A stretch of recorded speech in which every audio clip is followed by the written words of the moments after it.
Welcome back to Sweat Equity alongside Jules Johnson. All right.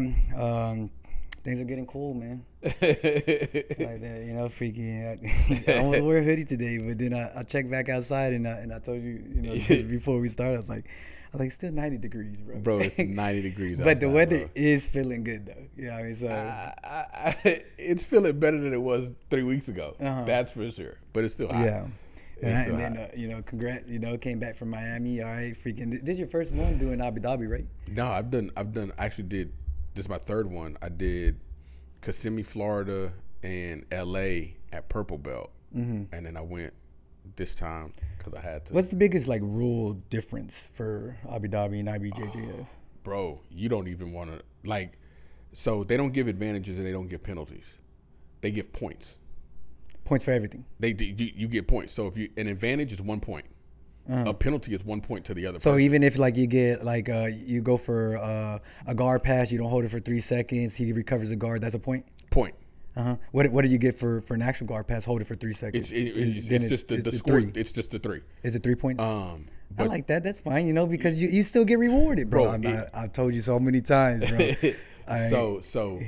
Actually, one of the things that happened this weekend was Cyborg fought and he lost in the finals to this guy whose name I don't know. It's a guy I've never heard of before, but he lost in the finals. The score was 1-0, and Cyborg got a penalty because instead of circling the mat, he was just backing straight out on the stand up, and so the guy was like, penalty, gave the other guy a point, and the score was 1-0. You know who I always thought should always get penalized for okay, never mind, because he circles. All right, he does circle. All right, but the thing is, all right, when you first start, the match, where should you be going? You should be going forward. Oh yeah, forward, 100%. All right, and I always, all right, like that. RP Leandro Lowe. All right, but I never understand why he never got docked anything or never warned. Nah, we just started. Why are you already backing up and circling around? Because in wrestling, man, they're serious about that, bro. If your first step is not forward, they'll penalize your ass. It was weird because I don't know if that was his. I feel like that was just his thing. Because it's your ritual, but you need to do that before the match. Not when. What side of the mat he was on, he would start and rotate to the other side, and it was like, what? But yeah, I get filling out a little filler thing out like that. But you know who I think could get penalties? Have you seen the thing that Hokage and Samuel Nagai do? Yeah. I feel like this Again, they wait until after the freaking the ref says fight. You know what I mean? Why can't you do that? Before and then slap bump roll and get to it. It's just kind of like a weird remember when they did excessive celebration in football? It's kind of it kind of feels like that to me. It's well, what are you doing? Why are you doing this? Yeah. But. Whatever IBJ now they'll disqualify you if you celebrate, which is weird. But if you celebrate too much at the end of the match, the IBJJF will disqualify you. Yeah. So another thing that you'll really like about the Abu Dhabi rule set, bro. Yeah. So when they hit you with stalling, which is they'll tell you they tell you stalling, they say stalling. The clock comes up on the screen. So on the scoreboard. How many seconds? 20. 20 seconds? You'll see a 20-second clock. They do that in wrestling. So you'll see the 20-second clock. But, bro, after that first stalling penalty, they will light you up. They're like, I said stalling, bro. And they'll hit you with another one. It's it's not. Yeah, they don't kind of reset it for another minute too. Bro, they're just like, what are you doing? I said move. I said fight. Let's go. You got me sold, bro. They're really big on pushing the pace. They speaking about freaking Olympic wrestling right now. World championships is going on right now for Olympic wrestling, bro. We already got 3. Freaking David Taylor. Freaking going to be one of the all-time greats. You know what I mean? Right. He just won his 3rd world title. Freaking Zane Rutherford. There's other. I don't know how to say his first name, but he comes from Rutgers, and his name is Vito. That dude's a beast. He man, just to get to it, and the amount of people that he beat, big names that he beat, just to be in this world freaking championship. You know, he looks good. Freaking, I'm waiting for the results for Kyle Dake. He's right now in this finals going to be going against, I guess, some guy that he's like they've been really anticipating to watch and stuff like that. One of those, you know, Russian, Azerbaijan, freaking, you know, guys like that, Serbian guys. That's going to be a good match, bro. You know, so that's going on right now. So as of right now, it looks like, you know, we already got 3 gold medalists. I saw 2 bronze. Like that, I'm waiting for Kyle Day to see how he does. You know, kind of still freaking. Oh, so I'm salty that, you know, Jordan Burroughs didn't make it, but the guy that beat him to get there, you know, he's looking solid. good. Yeah, he's solid right now. He beat Jordan Burroughs. Yeah, yeah, you know, I mean, and I want to say, bro, it took him about 5 or 6 times to beat Jordan Burroughs. Talking about fucking like not quitting, bro. You know what I mean? You know, the thing about we talked about this last time we mentioned Jordan Burroughs is, bro, that dude's been at the top for a long time, bro. He, for sure, he's on the back 9. Yeah. You know, I think, you know, he probably got, like, honestly, like, he's already done so much. He already has the most USA World titles. You know, at this tournament that's going on right now, he has the most for the United States, like that. Olympic gold medalist. Right. You know, missed his chance, and then. You know, freaking highly decorated. I believe he's a 2-time NCAA champ. You know, like that and stuff like that. And so, but yeah, you know, freaking he can just wrap it up now and no one would ever say anything. Right. But I like, you know, obviously he wants to freaking try to make it to Paris next year for right. It's in Paris, right? I want to say it's in Paris. The Olympics, I think so. Yeah. Freaking, I want to say it's in Paris, but yeah, obviously he wants to shoot one more time to try to make it to the Olympics, you know, and go for another one like that. But man, you know, it just fucking USA. It just amazes me, man. You know, it just amazes me, you know, like how, you know, like back then in the old days, like fucking, you know, you were always scared of the Russians and the, you know, those freaking, you know, Middle Eastern freaking, you know, countries in wrestling Eastern like bloc, this. Bro. But bro, USA is no joke, bro. Like we've had over a decade of fucking guys that are just at any point, bro, it's on site. They gonna fucking kill whoever that steps in front of them. You know what I mean? You know, you can kind of attribute it to 2 things though, which is kind of weird. So like, you can kind of attribute it to socioeconomics. So like when you look at like countries like Russia, Mexico, you know, you look at like poor countries. Yeah. And you're like, look at these guys playing soccer. Like they're outrageous. Like, yeah, because it's either soccer or nothing. Nothing. You know what I'm saying? Yeah. But then the flip side of it is when it comes to the States, people have money. So it's like parents will say, okay, I'll back you, go wrestle. Like that's your dream, go wrestle. And so you have people that can, so on both sides, even though it's opposite ends of the socioeconomic scale, you have people that will just put everything into whatever it is that they want. And of course, you know, and it also helps when you have the best strength and conditioning, nutrition, like that helps. That's why I like those like nitty gritty freaking sports, like especially wrestling and boxing and stuff like that, you know, because there's very little equipment that you need to be purchasing, you know what I mean? And so, you know, looking on more, let's talk about like just on the lower end of the spectrum, you know, the poor poverty, you know, freaking kind of, you know, upbringing and stuff like that. I'm like, even football is, you know, a big investment for a low income family. You know, you got to get the soccer cleats, you got to get the gloves, you got to get the freaking the helmet, like that. Like, you know, that's. Was that provided in high school for you? It was provided for me in high school. Yeah, high school. Like that. High school, you got. But like if you're playing, you know, in like the off-season leagues and stuff like that, yeah, you have to buy all that shit. Right. That's a lot of equipment, man. You know what I mean? Baseball, you know, like all the, but like wrestling, bro, some shoes. Get some Asics, some black Asics freaking wrestling shoes. That's what I started out with, you know what I mean? Like that, you know, freaking some headgear, you know what I mean? That's it. Maybe. Yeah, you know, and then honestly, freaking, I never bought headgear. Like we had, like out of our group of friends, we had one pair of headgear that we all like, nice. Like we all just switched out. We finished our match. Okay, here you go. You know what I mean? Oh, like you know, the water boy when they take out the cut. Yeah, you know, bro. like that. Oh But my then God. boxing too, you know what I mean? You talking about a pair of gloves and some hand wraps, you know, like that. You know, freaking you see guys training in some Air Forces, Right. you You know, just whatever shoes some shoes, or you know, shorts. some yeah, Bro, what is the nittiest grittiest sport that you can think of offhand? wrestling. Bro, not rugby, bro. Like as like okay, Well, what like okay, what are you talking about? Like I'm talking about rugby like is tough, you know what I mean? like Yeah, rugby's I like sheer violence. Yeah. Like rugby is nasty, bro. yeah. Like I'm not big on rugby, just like I'm not because I'm just not so exposed to it enough. But like I see it and I'm like, you know, like off the bat, half of me is like, nah, I'm good. I'm not. Gonna play I'm not that. doing that. Yeah, It's like a 6'4", like 270 New pound Zealand. dude, like Samoan, Yeah, Samoan charging guy. at you at full speed with no pads on. Like, Yeah. I'm not trying to tackle Yeah, this fucking dude. and you know what's crazy that they have a higher safety rate than NFL does. Isn't that crazy, bro? Well, You know, yeah, a lot of not them really. pull the brakes on like, you know what? Nah, I'm gonna just let him pass me. Bro.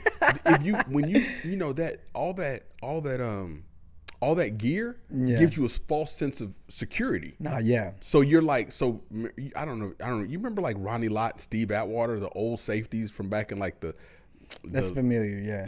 bro, these dudes used to like launch themselves head first Yeah. at a tackle. Yeah. And then they wonder how come they got CTE. Yeah. Bro, you're leading with your fucking head. Even fully padded up in football, bro. Having someone like Ray Lewis come at me, Right. 20 miles an hour. I'm not doing it. You know, I'm not doing it. I like, and there's this narrow hole that I gotta shake him. Not happening. I'm not. I'm just gonna sit down.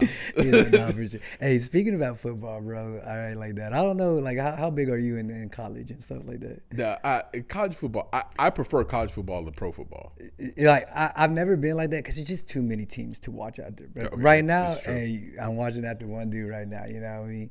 My man, prime time and the boys like that, Bro. You know, hey, it is crazy how just one person can come in and just change the culture of a whole, you know, team and program, you know what I mean? And the dude is backing it up. But, you know, and it just goes to show you, you know, like man, he's the man, you know what I mean? He really is. And he's rubbing off so much off his students and his players and stuff like that. Yeah, for sure. You know?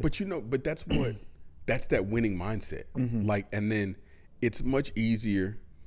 I'm not going to say any names, but that do as I say, not as I do. Mm-hmm. Like, bro, look the part. Yeah. You know what I'm saying? Look the part, be the part. Like Deion Sanders was the guy, bro. Yeah. Football, track, baseball, like he was the guy. Primetime was the guy. Mm-hmm. And so when he says, this is what you have to do to make it, you go, this guy made it. Yeah. You know what I'm saying? He's not just some dude someplace. So hell, I would listen to him too, bro. Mm-hmm. No, yeah, you know, and so, and with that, all right, so, you know, his son plays QB. Right. All right, like that. Shadori is right now, and they're on 3-0. They just won a nail biter. I was looking at the highlights yesterday on those like that, and that was a good game. You know what I mean? And the reason I want to bring this up, man, all right, is, and we've talked about this, is NIL deals. All right? Oh yeah. All right, and like how these students are now being able to capitalize on their likeness and stuff like that, and you know, and the colleges are, you know, now they can make a deal with them so they can come in, you know, and you know, have these, you know, big star recruits come into their program and stuff like that. All right, and so check out our top 10 freaking NIL deals for college football. I mean, not college football, just college, you know, athletes. All right, like that. So. 10 through 6, I'm gonna just do top 5. So 10 through 6, all right, you're talking about as low as, you know, number 10 was $1.4 million. All right, this is a student, bro. We're talking about an 18, 19-year-old coming into freaking college. Right. All right. Right. Full scholarship. They don't got to worry about food. They don't got to worry about nothing. Just don't pass your grades and play your sport. You know, Stay like safe. that. You know, like that. All right. So number 10 is at 1.4. Number 6 is at 1.8. All right. Okay. So like that. Not all a right. huge So margin. number Okay. 5 now. All right. We're gonna start at number 5. All right. Caleb Williams, USC quarterback. All right. $2.6 million. Okay. Number 4, I called this dude out the other way, Arch Manning. All right. Right. Freaking little under 3 mil. It wasn't 3 mil. I said 3 mil, but it's 2.9 mil. Okay. All right. Nephew of Payne and Eli Manning. And Eli, yeah. Like that. So the lineage is there, for sure. All right. Olivia Dunn, I had to look her up, bro. Gymnast for LSU. All right. Okay. $3.2 million. I could see that. Bro, she better be better than old girl right now. What's Simone Biles? Simone Biles. Bro, all right, that's a lot. LSU, if you get the chance, bro, check out LSU's female gym team, bro. Mm-hmm. They do not play, bro. Mm-hmm. They're good. All right. Freaking, hold on, where we're at? I said number 3, right? So number 2, Shadori Sanders, all right? Freaking primetime son right now, 4.1 mil. All right, Colorado State QB. All right. And then last right now, who do you think is last? Number 1 right now. I mean, number 1. Bro, I don't have any idea. All right. Think of like the most, probably one of the top biggest freaking stars in America. Is it the, I think I just His dad's a professional right now. So. I think I just saw one of his highlights that day. Tell me who it is. LeBron James and Bronny. Yeah. LeBron James Jr., bro. Really? All right. Number 2 is 4.1. Guess what his is? Bronny's got to be 5.5. 6.1 mil, bro. You know, LeBron James freaking had a deal. He had a big 6.1 mil, bro. All right, and he's a combo guard, so shooting point guard and he's already in USC, like that. Wow, bro, that's bro. A lot of money, that's bro. a lot of money for an 18, 19, 20-year-old. You know what I mean? Like that. I mean. That's a lot of money, and I wonder, do they keep like how what I want to know is like how like long are these terms or these like year by year, because like a lot of them they only do 1-2 years of college to be eligible to go to the professionals, right? It's probably 1-year deals. If it was me, it would be a 4-year deal. If I was negotiating, if you were the company, if I was negotiating a deal, if I was a company, I would negotiate a 4-year deal. So if you stay all 4 years, this is how much you get paid. I wouldn't want to do that, man. And divide it up by 4. They get injured. So, but that's what I'm saying. If you're active and eligible for 4 years, you'll get $6 million. Yeah. Otherwise, it'll be a quarter. It'll be a quarter of that, because you don't know. Like I can't do it per year. And then, I mean, you're still a college athlete. You do something stupid. Yeah. Right. Go drinking. Drinking. Get DWI. Just whatever. Yeah. I saw this one freaking college athlete. He was like a top 5 tight end. A dude freaking got arrested. All right, breaking into a vape shop, stealing freaking like $1,000 worth of vape stuff. I was like, oh my God, dude! It was a 5-star recruit, top 5 tight end in the country, doing some dumb shit like that, bro. And that's the reason why. That's the reason why I'm like, yo. I mean, I would just know. I know me at 18, right? You know what I'm saying? I know. At 18, I was in my second year of college, and I know me at 18. Yeah, bro, you'd have given me $6 million at 18, bro. I would have been a fucking nightmare. So this is my next question. All right. Knowing that you're LeBron James or you're Deion Sanders, and you have your son, your daughter coming up in college with these huge freaking $1 million deals like that, all right, and they don't have to worry about nothing else. What is your guidance with that, man? Oh, I would personally tell them, we're gonna take their money, put it in trust. Oh, and here's your, like, this is gonna be your retirement long term. Yes. Like you'll work, you'll do all the other stuff, yeah. but since you have this for now, let's put all this away. We're not gonna buy a car, we're not gonna buy shoes, we're not gonna buy any of that stuff. We're gonna put, and maybe not all of it. Maybe here's $50K. You know what I'm saying? Here's a little bit of money. You can live off that, man. People don't understand that, off of trust. I'm like, okay, I'm doing more. I'm diving into more research, into trust funds and stuff like that. Now that I have my, Mateo, all right, and it's ridiculous that how, well, obviously the banks are not going to tell you, and then and then lawyers are not going to tell you, the good ones will. Like, what lawyers mess with trust? So, it's generally estate planning. Estate planning and probate lawyers. So like probate lawyers that deal with that. For sure, probate lawyers are not going to tell you, because they need to probate the will. So okay, all right. So I'm gonna educate a little bit because there's a lot of stuff that I've been figuring out, lately like that. And so tell me where I'm wrong with a couple of stuff. Fact check me, all right? So, all right. And then this is the thing I was going with my wife the other day why we need to open one up. All right. It doesn't matter if you're, you have $1,000 worth of freaking, assets to your name and you got $100,000. Right. You know what I mean? What I heard and recommended is like the second that you open up a bank account, you should have opened up a trust fund as well. All right. And so the reason being, is because now, you're let's say you open up your first bank account, at, let's say, let's take it with these guys. All right. They're 18 years old. They finally open up their own real saving, personal bank account and saving account, because they have this huge deal. All right. Like that. Of course, they're 18. All right. How many assets do they have right now? Very little. All right. Next to none. What do you probably. think by the end of that school year or by the end of this deal, how many assets are going to have now? All right. Freaking, I see someone like Shidori. I think he had like a Lamborghini or something like that. I think he bought a Lamborghini, bro, or like that. I know for sure he has a fully diamond out fucking diamond out freaking watch. He wears it every show. I mean, every game like that, flossing like that. Freaking. Wow. He probably. Yeah, he's always talking about his prime time like that. He probably had that before, though. I'm not gonna lie. Yeah, well, yeah, like I would think that they do like that. All right, so all right, but the thing is like obviously, a trust fund. The biggest thing from a trust fund and then a will and then not having a will. Those are the three options that you have. When you're coming up. All right, if you don't have a will, what happens to your stuff when you die? You know what I mean? Maybe you have a car, you have a house, like that, and you have a couple assets. You have a nice watch or something like that. All right, and then you have 2 kids. What happens to that stuff? All right, you don't have a will. All right, that shit goes to the freaking where? So it goes to the state, doesn't it? No. You keep it. Well, it depends. Goes to probate though. It depends. So if you don't have. Man, this is the hard part. If you don't have a will, what they start doing is they start depending on, let's see what has a note. Because what happens is like jewelry, that's considered personal property.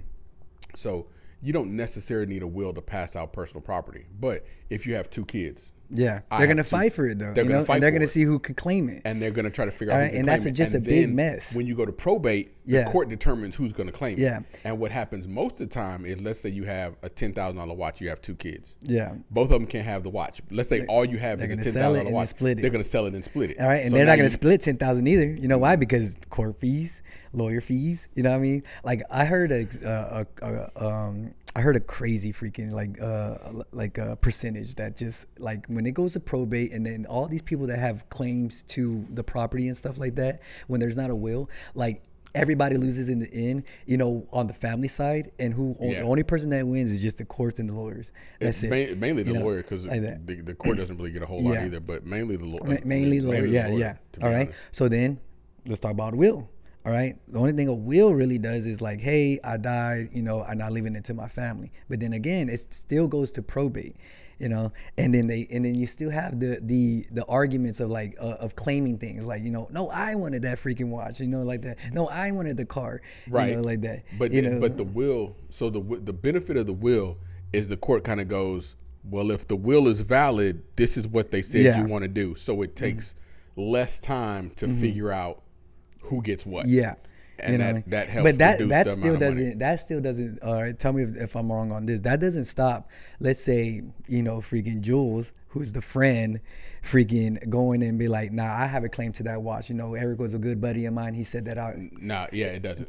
It doesn't stop. It doesn't really. Yeah. Somebody gets to come in and say, well, wait a minute, what about this? Yeah. So it still doesn't protect the family on it. All right. As for a trust, everything is private. You know what I mean? This like is that. True. The courts are not involved, like that. And freaking, and then me as a whole, freaking that I read up this trust, I can, it's my rules, my game, everything, like that. I could put all the little stipulations on this, freaking Mateo can't, get the house until he actually graduates from college like that and actually gets a job, that. If not, hey, it's just going to be in there and it's going to roll over to what? The next generation, like that. You could put all, but the court system is all the way out of it like that. You know what I wanted to find out for the most part. Yeah, for the most part. Because all it is that whoever the third party the trustee, they were like, all right, your father died. Here, we're getting together. and it's gonna, and now the new person, the beneficiary, is gonna be X, XX and X, you know what I mean, whoever like that, That's and, about. I mean, that's super simplified. That's the way it works. Yeah. The real benefit of the trust is what people really don't think about. So a trust is like a corporation. Yes. Okay. A corporation is a living, breathing entity. Yes. Well, so is a trust. So if Earl dies and he has property that has to be distributed, Earl has to pay tax on the property. Yeah. If Earl dies and his property is in trust when he dies, there's no intestacy tax. So you don't have to pay a tax because you died. Yeah. So it just goes on. So now you go one step further, because there's several different types of trust. You have a HEMS trust, which is health education management support trust. You have trusts that are revocable, irrevocable. All these things have different tax consequences. And they have not only tax consequences, but they have lawsuit consequences also. Because if it's a revocable trust, it means it can be revoked. So you could take it back at any time. So if you could take it back at any time and somebody sues you, they could potentially get to the assets of the trust, because you could take the stuff back whenever you want to. Yeah. If it's irrevocable and you can't take it back, like this is what's there, I can't change anything, then someone sues you, they can only get to your assets as they come to you out of the trust. Yeah. So Earl gets a trust. You can always forever hide them in you keep your stuff in trust forever. Yeah. So if Earl gets sued for $1 million, Earl's got $3 billion in the trust. He gets sued for $1 million. He owes $1 million. Earl pays himself $1,000 a month. You know what the person that sues him can get after? $1,000 a month. Yeah. And his house can be in the trust. His car can be in the trust. Yeah, everything. So he's riding around in a Bentley that's owned by the trust. Yeah. And I don't know. That's another thing too. I mean, where this is like, man, this is like some high level freaking super white people freaking, rich, thinking and stuff like that, because, it made me think like someone like Donald Trump. Man, I think one of these he already filed for bankruptcy twice. Or something like that. Probably. You know what I mean? But obviously I'm pretty sure a lot of his stuff is in a trust. So, you don't lose any of your assets, when you file for bankruptcy. They don't got, they can't, what are they coming after? They don't have nothing because it's all in a trust. It's not even in your own name, you know what I mean? Or like that. They probably come after your underwear. They have to, and that's what I said. If it's irrevocable, they would have to prove that your irrevocable trust is basically just you trying to hide money and not something else. And that's why you have a trustee, and you do things very specific. Like you tell yourself, I'm only going to pay myself $60,000 a month.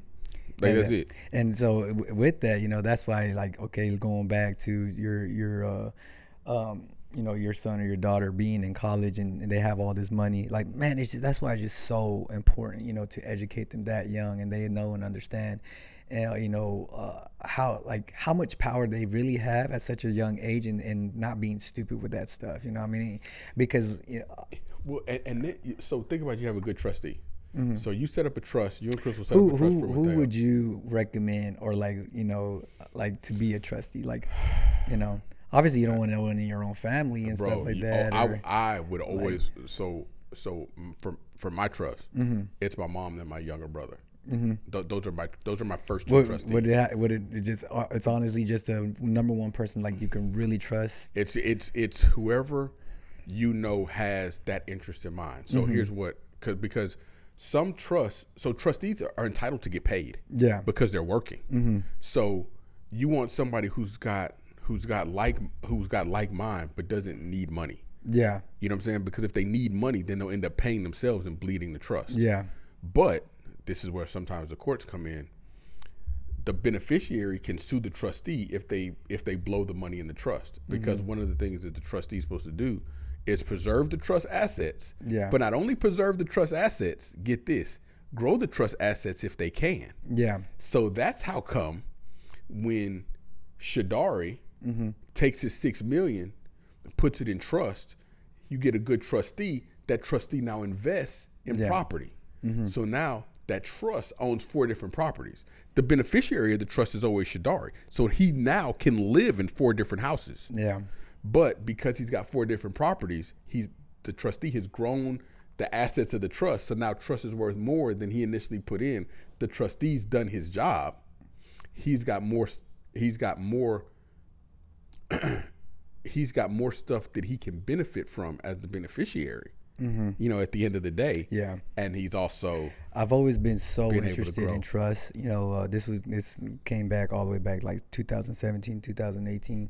You know, I had a real good client of mine that I trained. I trained her for almost 2 years. You know, I mean, we like that. And her father, you know, I ended up linking up with him, and I would spend like an hour or two every Sunday chilling with him and just talking business.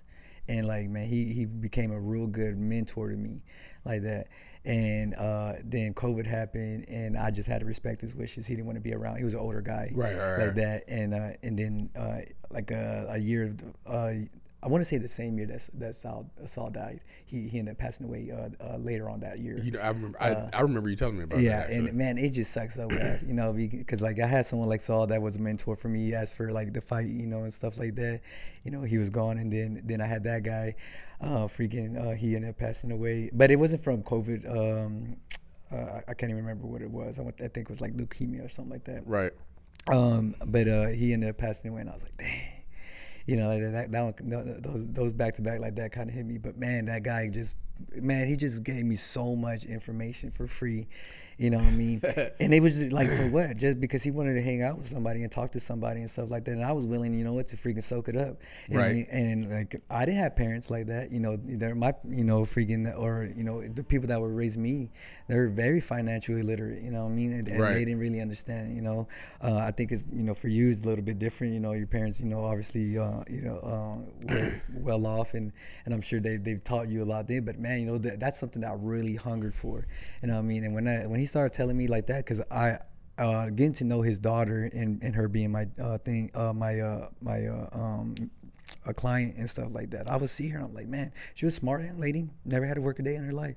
She lived off her trust, you know what I mean, like that. And then I was like, man, I really wanted to just know everything about, you know, to this day now that I have my son, like how, like the ins and outs of how this thing works, how, you know, I could put stuff into his name when I pass and I go, how it grows money, how, you know, through interest, you know, like that, like where this, you know, because that stuff, like, you know, affects generations. It doesn't affect just you and your next generation. I'm talking about like, and I want to say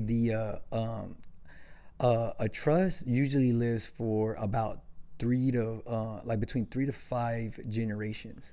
What is 3 to 5 generations? Well, I mean, that's 80 years, so you're talking about maybe like 400 years. But so, the trust will live as long as there's assets. Yeah. And so what will happen is assets and a living freaking. You're talking about trustee. Yeah. So what or beneficiary? Well, so what if there has to be a living beneficiary? Yeah. Because what if there's not a blood? What if the bloodline, you know, down the road, you know? That's a good question. I'd have to look that up. Because I when I was looking doing some research, I wanted to say that the longest trusts in America right now are with the Roth Wells, right? Is that the family the Roth? Not the Rothschilds. Oh yeah, Rothschilds. Probably that may be it. Yeah, and I think their trust is up to like 7 or 8 generations. You know what I mean? That's like, you're talking about, you know, average lifespan is 75, you know, years, you know, times that by 8, like, bro, like that's like 300-400 years, you know, it's been going on. You know, these people didn't have to, you know, like that. Damn dynasty trust. Yeah. Bro. What does it say? I'm just kind of looking right now because they're generation skipping tax, perpetuities. But this is what it says: a dynasty trust is a type of irrevocable trust, which is it has to be irrevocable. Let me see. I'm trying to figure out long use. Yeah, but you know, while you're looking that up, yeah, I would go down the same route. You know what I mean? If I, you know, my son is in college, big deal like this, you know, obviously freaking high hopes for him going to the professional league where he's going to even get more money, you know, like that, you know, as a father, you know, as a parent, you know, yeah, I would guide them so much to really be financially literate, you know, on understanding what money can do for you later as opposed to now. You know, and then, you know, just stashing away. You know, let's keep our head, you know, down in the books and, you know, freaking and on the video, you know, on film, watching what we have to do, you know, to further our professional, you know, to get to the, you know, to the professional league and make more money like that. Because, you know, yeah, you want to buy the watches and the cars and the clothes and stuff like that now at 18 years old and stuff like that. But, you know, how early you think those guys can really retire, man? You're talking about like early 30s.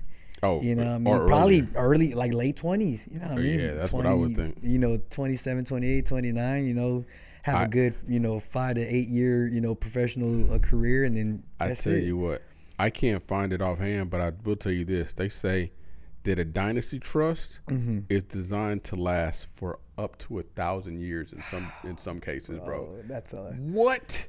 Bro, 1,000. 1,000 years, bro? Like a millennium. Like a millennium. Can you imagine that, bro, for your family?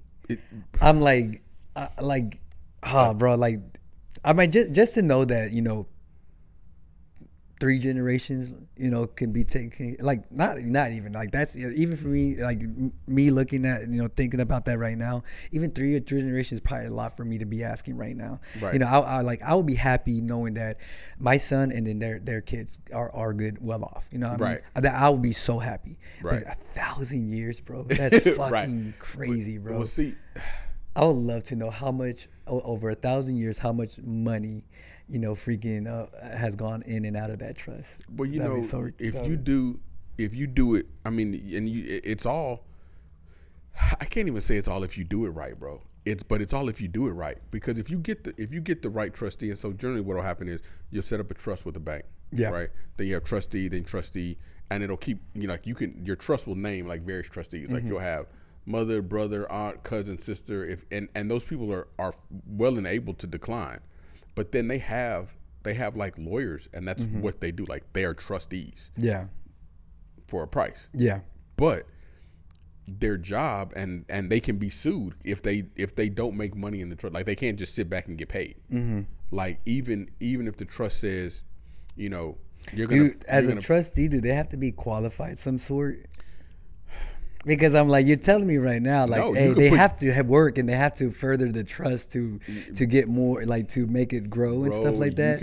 I'm not gonna have, you know my Theo Juan with the white shoes, right. If you want, it's always dancing. Every Friday I see him drinking a whole case of Modelo's. Bro, he can 100% be the trustee. He really he don't know nothing about freaking stocks and bonds and real estate and things that's like the reason why you pick who you want your trustee to be. Yeah. But, you know, and then sometimes, you know, it'll default to being one of these trust holding companies, you know, either the bank or, you know, somebody, because you really do want it to grow. Like, if you're going to do it, but like, and then there's that. Now, here's the big thing. The big thing that people don't think about is, let's say you're working, let's say you have life insurance. If you have a trust, you can put all that in there. The trust is the beneficiary.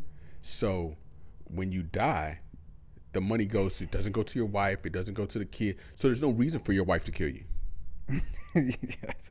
Right? You're not going to get like Eric and Kyle Menendez. Bro, you listen all to me and my wife's conversation. Bro, I'm just saying, I'm just saying, like, what was it? It was Lyle and Kyle Menendez, right? Yeah, the brothers that killed the parents. Killed the parents, right? But if the money goes to a trust, guess what?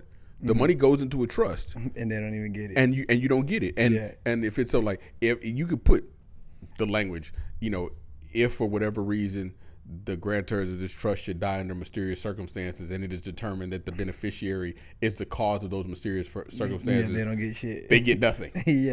And the beneficiary now becomes my dog. Your game, your rules, everything, bro. It's crazy, bro. That's the way you do. That's the way you establish generational. Bro, like, all right, let's put your conspiracy little hat on and stuff like that. All right, because you know your iPhones and stuff be listening, bro. Oh, 100%. Like that.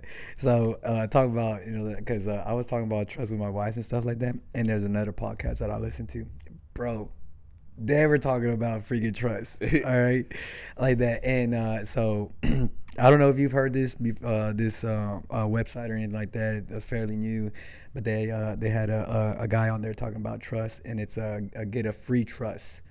Like that, because typically they're talking about trust can be anywhere from $1,000, $25,000, you know, depending on how you set it up and stuff like that, and all different, the packages that you get with it, you know what I mean, like that. Bare minimum $1,000, you're talking about just paperwork. But if you have people that are, that are taking care of it, growing it and stuff like that, that's true. Yeah. All those other fees, to really, double and triple the trust, after the fact that you're gone. That you're talking about more 10,000. Well, this guy was on this podcast. He was talking about, I want to say it was getdynasty.com. Okay. And freaking they made it so simplistic that you can do everything to yourself, and take the lawyer out of the equation to set up your own trust for absolutely free. So it's really not hard to do. I need a double check it like that, because that really piqued my interest on doing that. Bro, because like really they said like even other like apps and like that. I think there's like a Rocket. What are those Rocket like Mortgage and all those like those like lawyer app or like real quick things like that, even them you're paying like $100, but it's just paperwork and you still have to go to a lawyer to file it and stuff like that. No, like for free they'll do all that stuff for you. There's the unique thing about a trust is a private document, so it's not filed. I thought you still had to go through a lawyer for. That's just for probate. That's just to make sure that all your I's are dotted and your T's are crossed. Yeah. So what you do is you take the trust, the creation document. Yeah. And then you get your identification number for the trust. Then you open up a bank account in the trust name. And now your trust is created. Okay. Oh, okay. You know what I'm saying? Like that's it. And then you have your entity. It has this. Now, I mean, and it's the same thing. Like the trust, it has to pay taxes. It's its own entity over here. But there it is. And one of the reasons that people like to use them is because I don't have to let anybody. I don't have to file this paper. I don't have to file this document with anybody, because then people can see it and they can start seeing who your assets are and they can start figuring out who your beneficiaries are because they have the document. The beauty of it is it's a document. It's free flowing. Once it's created, what you want to do is you want to have it someplace secure. So a lot of people will have their trust creation documents where? Safe deposit box. Yeah. Or in a safe. But then, so now it's under the mattress. Right.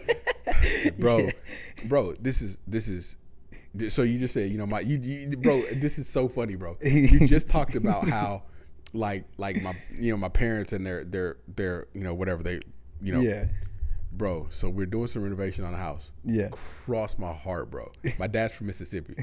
My grandfather died in a house with no indoor plumbing in like 2005. Has stuff stashed away behind the walls. Bro, my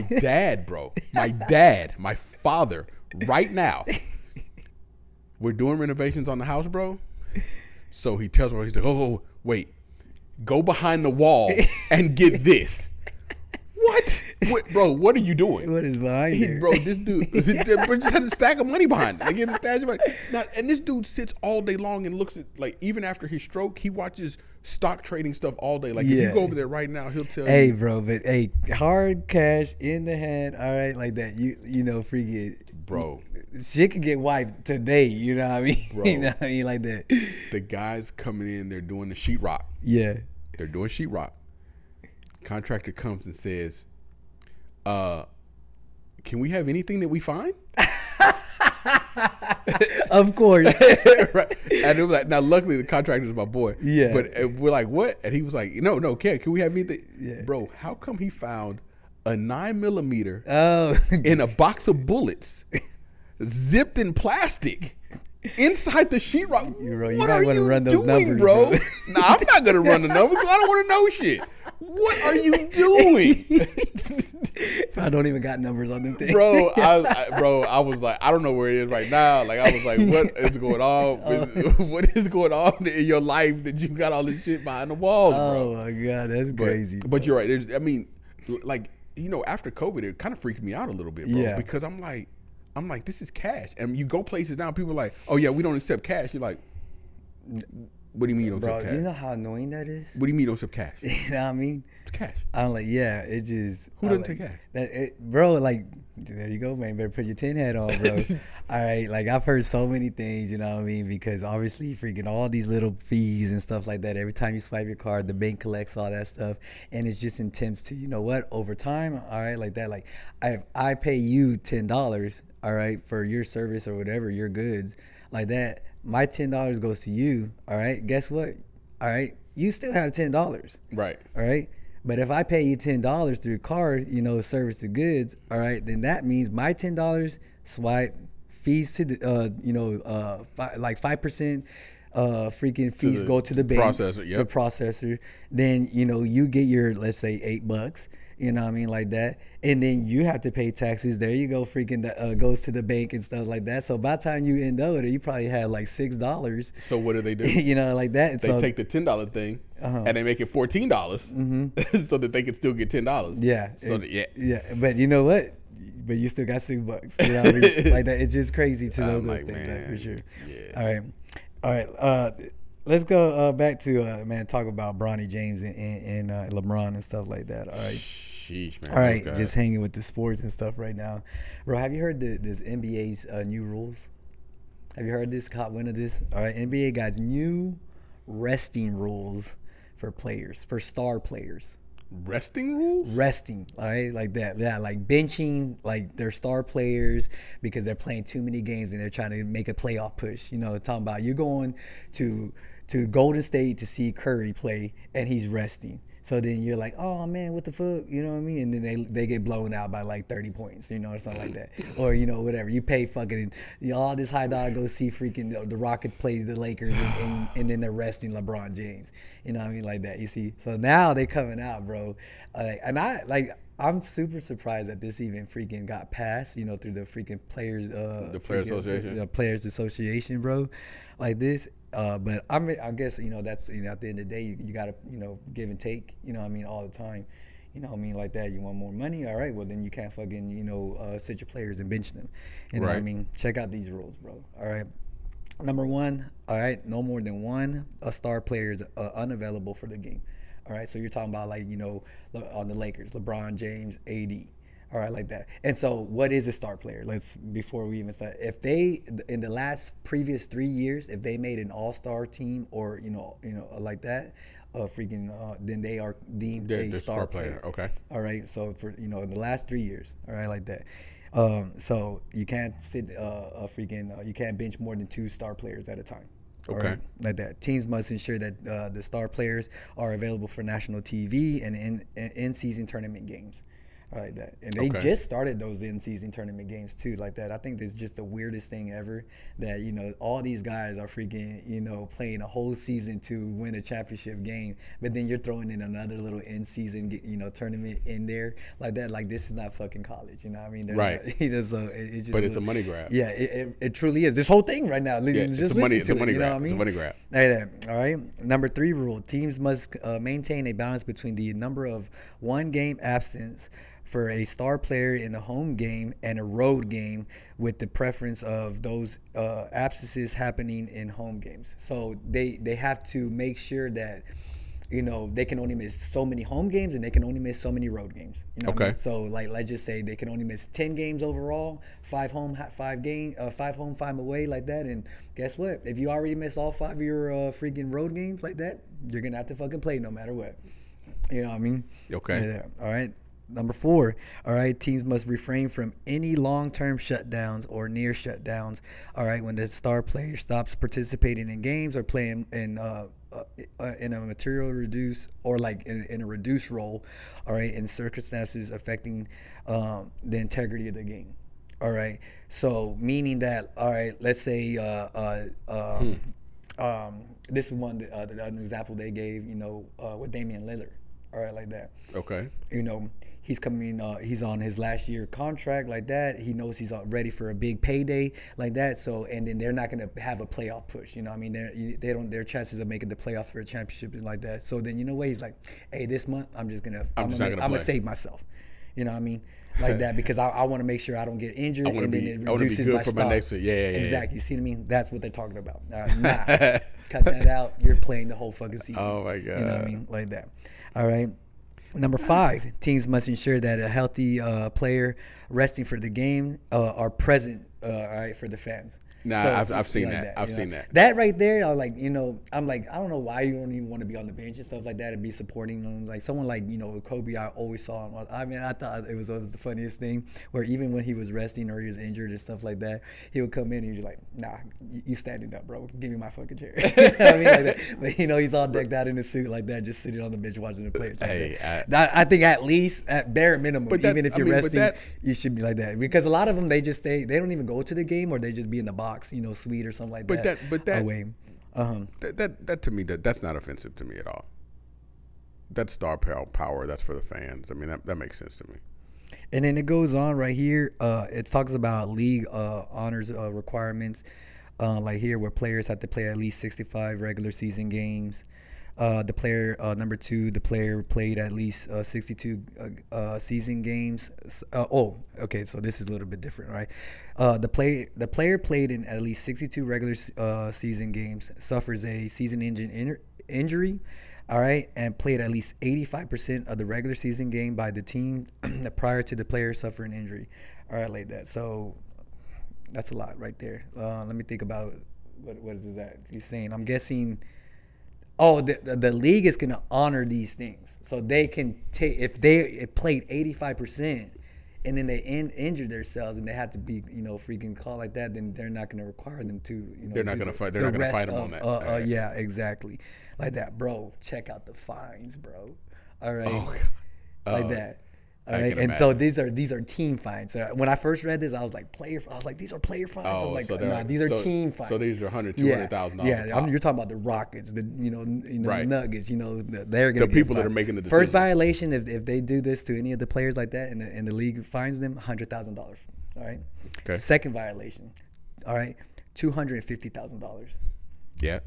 Third violation, bro, $1.25 million. All right, like that. And then a team will be fined $1 million more, all right, than the previous penalty for any violations beyond the third. So it's gonna go to 2.25 and then 3.3. Bro, I'm like that's crazy. But man. I mean, here's the thing about resting people for the playoffs, bro. Mm-hmm. Like, it makes sense to do, right? It makes sense to do. Like, you have to rest people for the playoffs, but you can actively rest people for the playoffs too. Yeah, like no, but that's what they're talking about. If you're freaking putting them in a lesser role, or reducing their minutes, even though they're playing and stuff, that's in there, like that. Yeah, but you don't. But to actively rest somebody, like for example, you're in the game and you're like, okay, here it comes. We know we're gonna make the playoff push, but it's big guy versus little guy, right? And there's a meme I saw anyway where you don't want to blow, like, you don't blow the teams out just for sake of blowing teams out. So you pull people and you sit them down then. So those can be your active rest games. You know what I'm saying? Like you're it's given that you're gonna beat this dude by this team by 30, 40 points. Yeah, they're 15 and 16. Like that. So once you get 25, 30 point lead, then it doesn't. Then you're not addicted. I think strategy wise, for the like in games like that, then the coach is gonna probably like really allocate the minutes evenly and spread them out throughout the starters, all right, and the second bench and stuff like that, as opposed to getting a full freaking 30, 40 minutes out of one guy because this is like that. Yeah, and that's what, and you just make your active rest days, and then they're like, what? You're like, well, what were we supposed to do? Because I can't remember what it was, but I think they're talking about like blatantly, like where you put. They're going to put LeBron James in the first quarter. And then you start him and then sit him down? Yeah, and then that's it. Second, third, fourth quarter, like that, you don't see him at all. Maybe you see him just, start for like for one series and then sit his ass down. Like something like more blatant like that. Tell me it's too soon. Just say it's too soon. What's that? Bro, when you said start him for the first thing and then sit him down? You know what I was thinking? Aaron, man. I was thinking Aaron Rodgers, My bro. boy, man. Hey, immediately after that, the NFL Players Association is asking for all artificial turf to be banned from stadiums now. Bro, listen. Did you see it? Yeah, I saw it. It looked exactly like You can see the calf just. You can see it. It's snap. a jolt. You know what I mean? Bro, man, it hurts me, bro. Bro, it hurts. I just. You know how long he played his season for? This season? Yeah. But like 3 minutes? 75 seconds, bro. It took him his whole freaking 2023, 2024 season, 75 seconds, bro. God, bro, and it what hurts even more is that it's just the big hype around him going to the Jets, new team, like that. They're on freaking HBO's Hard Knocks series and stuff like that. There's just so much build up, bro. And then, bro, it's Aaron Rodgers, bro. And he's older too, bro. He's older. He's had a long career. Yeah. It's been a good career. This was honestly, this is one of the seasons, for the Jets and for him, could I got another one? You know what I mean? And no one's gonna know. All right? No one's gonna know. You know what I mean? Because it's 75 seconds and now see it, bro? Yeah, it sucks, bro. It really does. You know what I mean? Like that. Speaking about woulda, coulda, shouldas. All right, let me get. I heard a real good question freaking the other day when I was scrolling through Instagram. Right, if you can give one athlete, all right, like anywhere, you're talking about freaking today, all right, or in the past, like that, give them a redo on their career. Derrick Rose, yeah. Yeah, that's a good one. 100%. Because he blew his knee out, right? Derrick Rose blew everyone in his family's knees. Like that, bro. Man, he coming off freaking the youngest freaking MVP, in the league and stuff like that, and so promising like that, and man. But here's the thing, though. He kept coming back. Yeah, and then kept being a problem. Yeah, and then he get hurt. and then he get hurt. Come back, and then like that, and honestly, I think everybody in the NBA league, across the board for sure, man, that dude just feels for him. He's gonna be one of those greats that just never won one. But I feel like people are gonna when you look at his career, you kind of go, man, this kid's so good. Mm-hmm. You're almost the competition's almost kind of glad he got hurt. Have you seen his 30 for 30? No. No, man, you need to watch that one, bro. It's good. If you like him, watch his ESPN 30 for 30. Bro, it's a good one. Derrick Rose, bro. You know who? 100%. I was thinking about, Bo Jackson. Yeah. If he never freaking hurt because was his hip? No, it was his hip. He severed it, but it was even worse than that because I believe that he punctured. I don't want to say it was his main vein in his leg. Whoa. Like that, yeah. It was life threatening because when he broke his hip, like that, it punctured freaking an artery. Like that. I want to say that's what happened. But can you imagine if that never happened, bro? How because for sure he was gonna still be freaking playing two sports. You know what I mean? How big of an impact he would have still been on both sides of the game. For football and baseball, like that. Bro, that guy was. Bro, that dude was a real problem. Bro, he was a machine, bro. He was a machine. Avascular necrosis.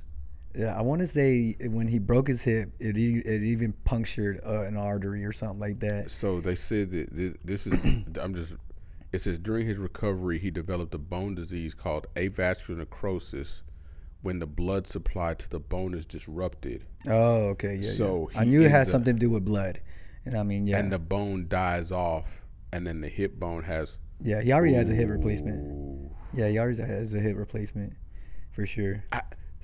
Bro, I was watching a video the other day of Bo Jackson when he was in the outfield, caught a ball in the outfield, and shot a rocket to home plate. Oh yeah. Yeah. I mean, that one, bro, when he runs up the wall that, like Spider-Man. Bro, that guy was an amazing bro. Athlete, To this day, I still think that bat that he broke over his head, that was fake, bro. Bro. I don't get it. I'm like that dude just mad, just snaps it. You know who else though? Who else I would who Yeah. it could have recruited differently, who could have scouted differently and probably been a whole different person? Who? Barry Sanders, bro. Yeah. Bro, like I was thinking about him too, and it's still up in the air what really happened with his career. A lot of hearsay and stuff like that. Because what I hear, like he was just done. You know, he just fell out of passion with it. Then also I hear is that, you know, his freaking what's the people that is like, you know, guide the career.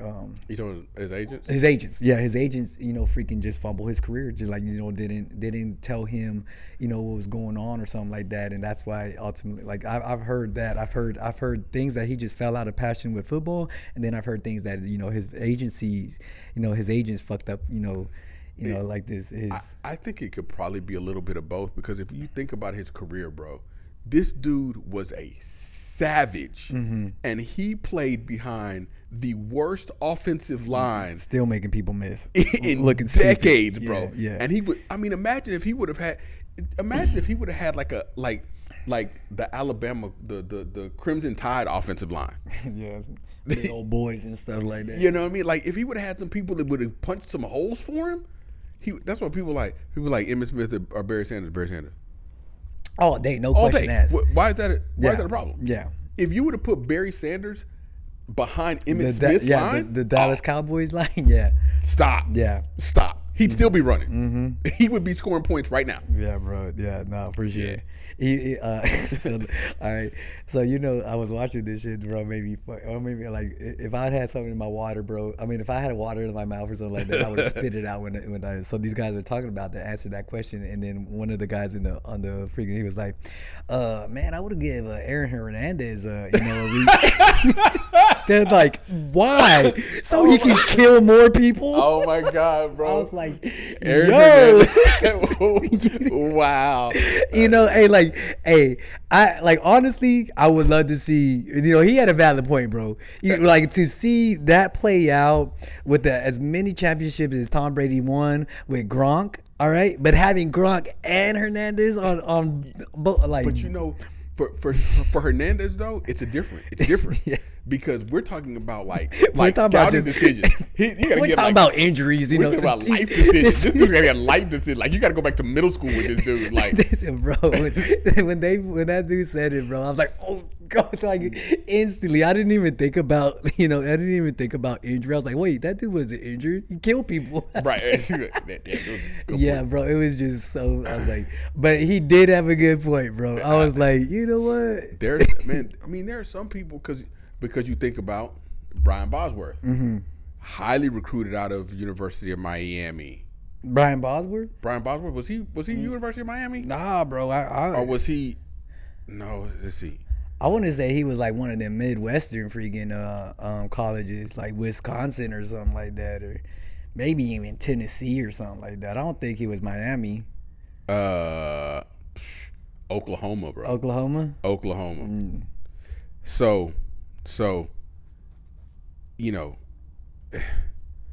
Bo Jackson ended his career, right? Yeah. But he was heavily recruited, heavily scouted. Yeah. He was, you know, he was Showtime. Like everybody knew, like the Boz was gonna be the one. Like I remember his commercials, like the Boz. Yeah. But since we're both in, you know, like, you know, fighting and stuff like that, there any fighters out there that you would want to do a redo for? Man, a redo? Yeah. Let's see. This is a tough one, man. You know what I mean? Yeah, it really is. I don't think there's anyone out there that was like, you know, on the cusp, you know, of doing so good and they just got injured and stuff like that. Yeah, most of the ones that I feel like. Okay, let me ask this question. How about let's think about, is there a fight that you would want to see a redo and go to the other guy because, you know, like, oh man, you know, that the fucking refs fucked it up or the judges fucked it up, you know what I mean? Or like it was like almost like one of those, like, what the fuck, like how did he fucking win, you know what I mean? Is there so there's a rematch that I would want to see. Not a rematch. I'm talking about want to see it again and be called the right way. So okay. Because you're talking about like Jose Aldo, Conor McGregor. No. Yeah, of course I want to see that rematch. But you know what? Like Jose Aldo got caught. I'm talking about someone. Go ahead. Let me hear. I'm talking about John Jones, Stephen Struve. John Jones, Stephen Struve. Was it Stephen Struve? John Jones and Stephen Gustafson. Yeah. First or second one? First one. Had to be the first one. The first one. Like that. Yeah. You know who I'm thinking about? Freaking GSP versus Big Beard with the glasses and oh man. I don't want to say Johnny. Hold on. It was freaking GSP's a retirement fight. Like, you know, he retired and then he obviously he came back, but it was like his retirement fight. Hold on. I want to say it's John something. Hold on. And I'm seeing his face right now. Southpaw, big freaking left hand. Oh, you know what? I know who you're talking about, but I have to say. God, I can't think of his. And he was wrestler out of Oklahoma. George Rush St. Pierre. Let's see. Hold on. It was like his third or fourth last. Johnny Hendricks. Yes. Johnny Hendricks. Bro, Johnny Hendricks beat the brakes off GSP on that fight. You look at GSP's face after in the post conference, you know, presser and stuff like that. Dude was fucked up. All right, both black eyes, nose, lip, everything. Dude looked like he was in a fucking fight with like 3-4 other guys. All right, Johnny Hendricks was chill. You know what I mean? Like that. I think that right there freaking was one of the worst freaking refs decisions, or I mean judges decisions ever. You know, like that. And you know what? He like after that fight happened, you know, you just never heard of Johnny Hendricks no more after that. Yes, bro. Like that. Like you're telling me that dude got one, the one that looks fucked up, one. Bro, I remember that fight, bro. And because Hendricks was a solid wrestler. Bro, he was coming in knocking everybody out. Great wrestling. Solid wrestler. Yeah, bro. Great wrestling like that. But you know what? Like you had to watch out for his stand up too. Yeah. Like he wasn't just setting up the big cross. No, you had to watch out for his stand up because he was setting up his cross on his feet. All right, like that. Fight. You know, and then after that, you just never heard of him. And I think he ended up getting injured. You know what I mean? I think he ended up getting injured like that, and then freaking, you know, just went down to like the lower freaking well, you know, that's one of those shows things, and stuff man, like that. That's one of those things that can take take a lot out of you, bro. Mm-hmm. Yeah, you know, like a huge loss like that. Yeah, for sure. Man, you talking about some head games, bro. You know what I mean? When deep down inside, you know, you look back and you're like, I fucking won that. You know what I mean? That should have been me. I should, you know, I could have been, my name could have been etched in stone, you know, with all the other champions, and it was snatched from me. You know, like what am I like talking about? Why am I here? Why am I still doing this? And you know, when it's not even your fault. You know what I mean? Talk about some big head games, you know, like that. You know, that would really suck. I would love to see that one again and called the right way. He had some tough fights after that though, bro.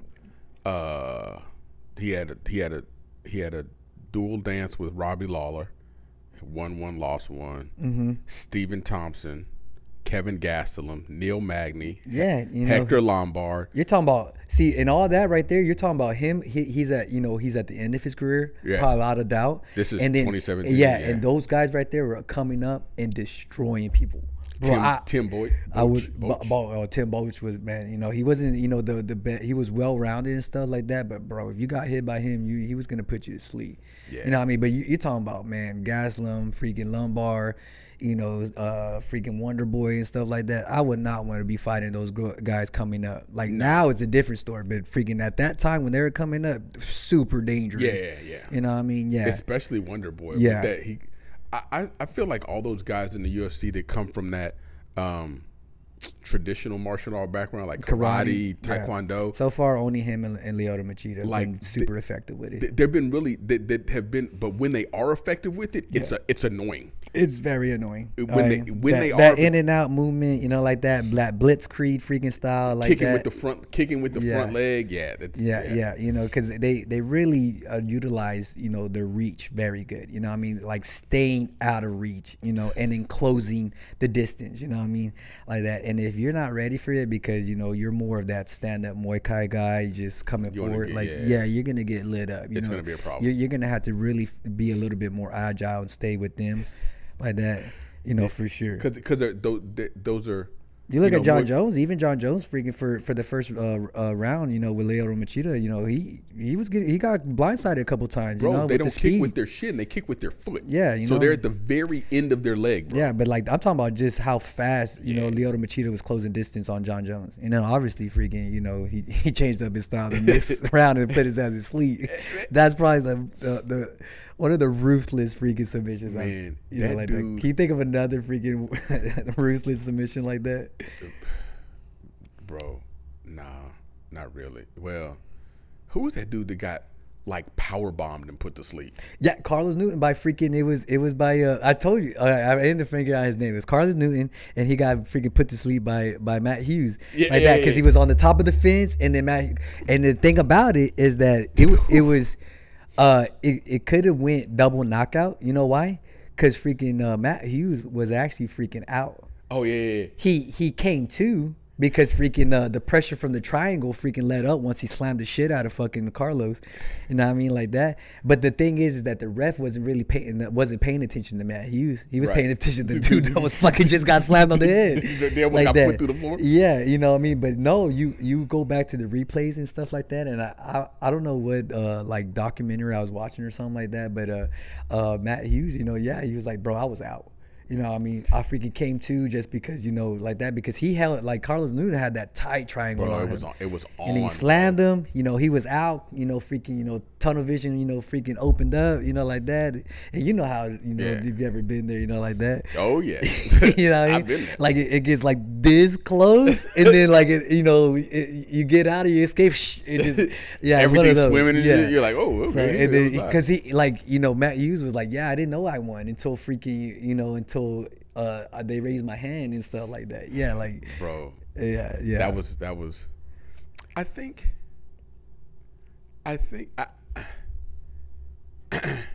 I would like to see, and this is not because it was called wrong, but I would like to see a Holly Holm Ronda Rousey, like. I want to see that fight, bro. Ronda Rousey sucks, bro. I'm sorry, bro. No. You saw her freaking shadow sparring. All right, if if that didn't change, bro. All right, like that. But just how do you change that? Huh? How do you change that? Go to freaking beginner boxing classes. I mean, all right, because this is the problem that I always thought she had. This problem I always thought she had. She was so successful with the Uchimata to armbar. Yes. I don't need to work on anything else. No, wrong.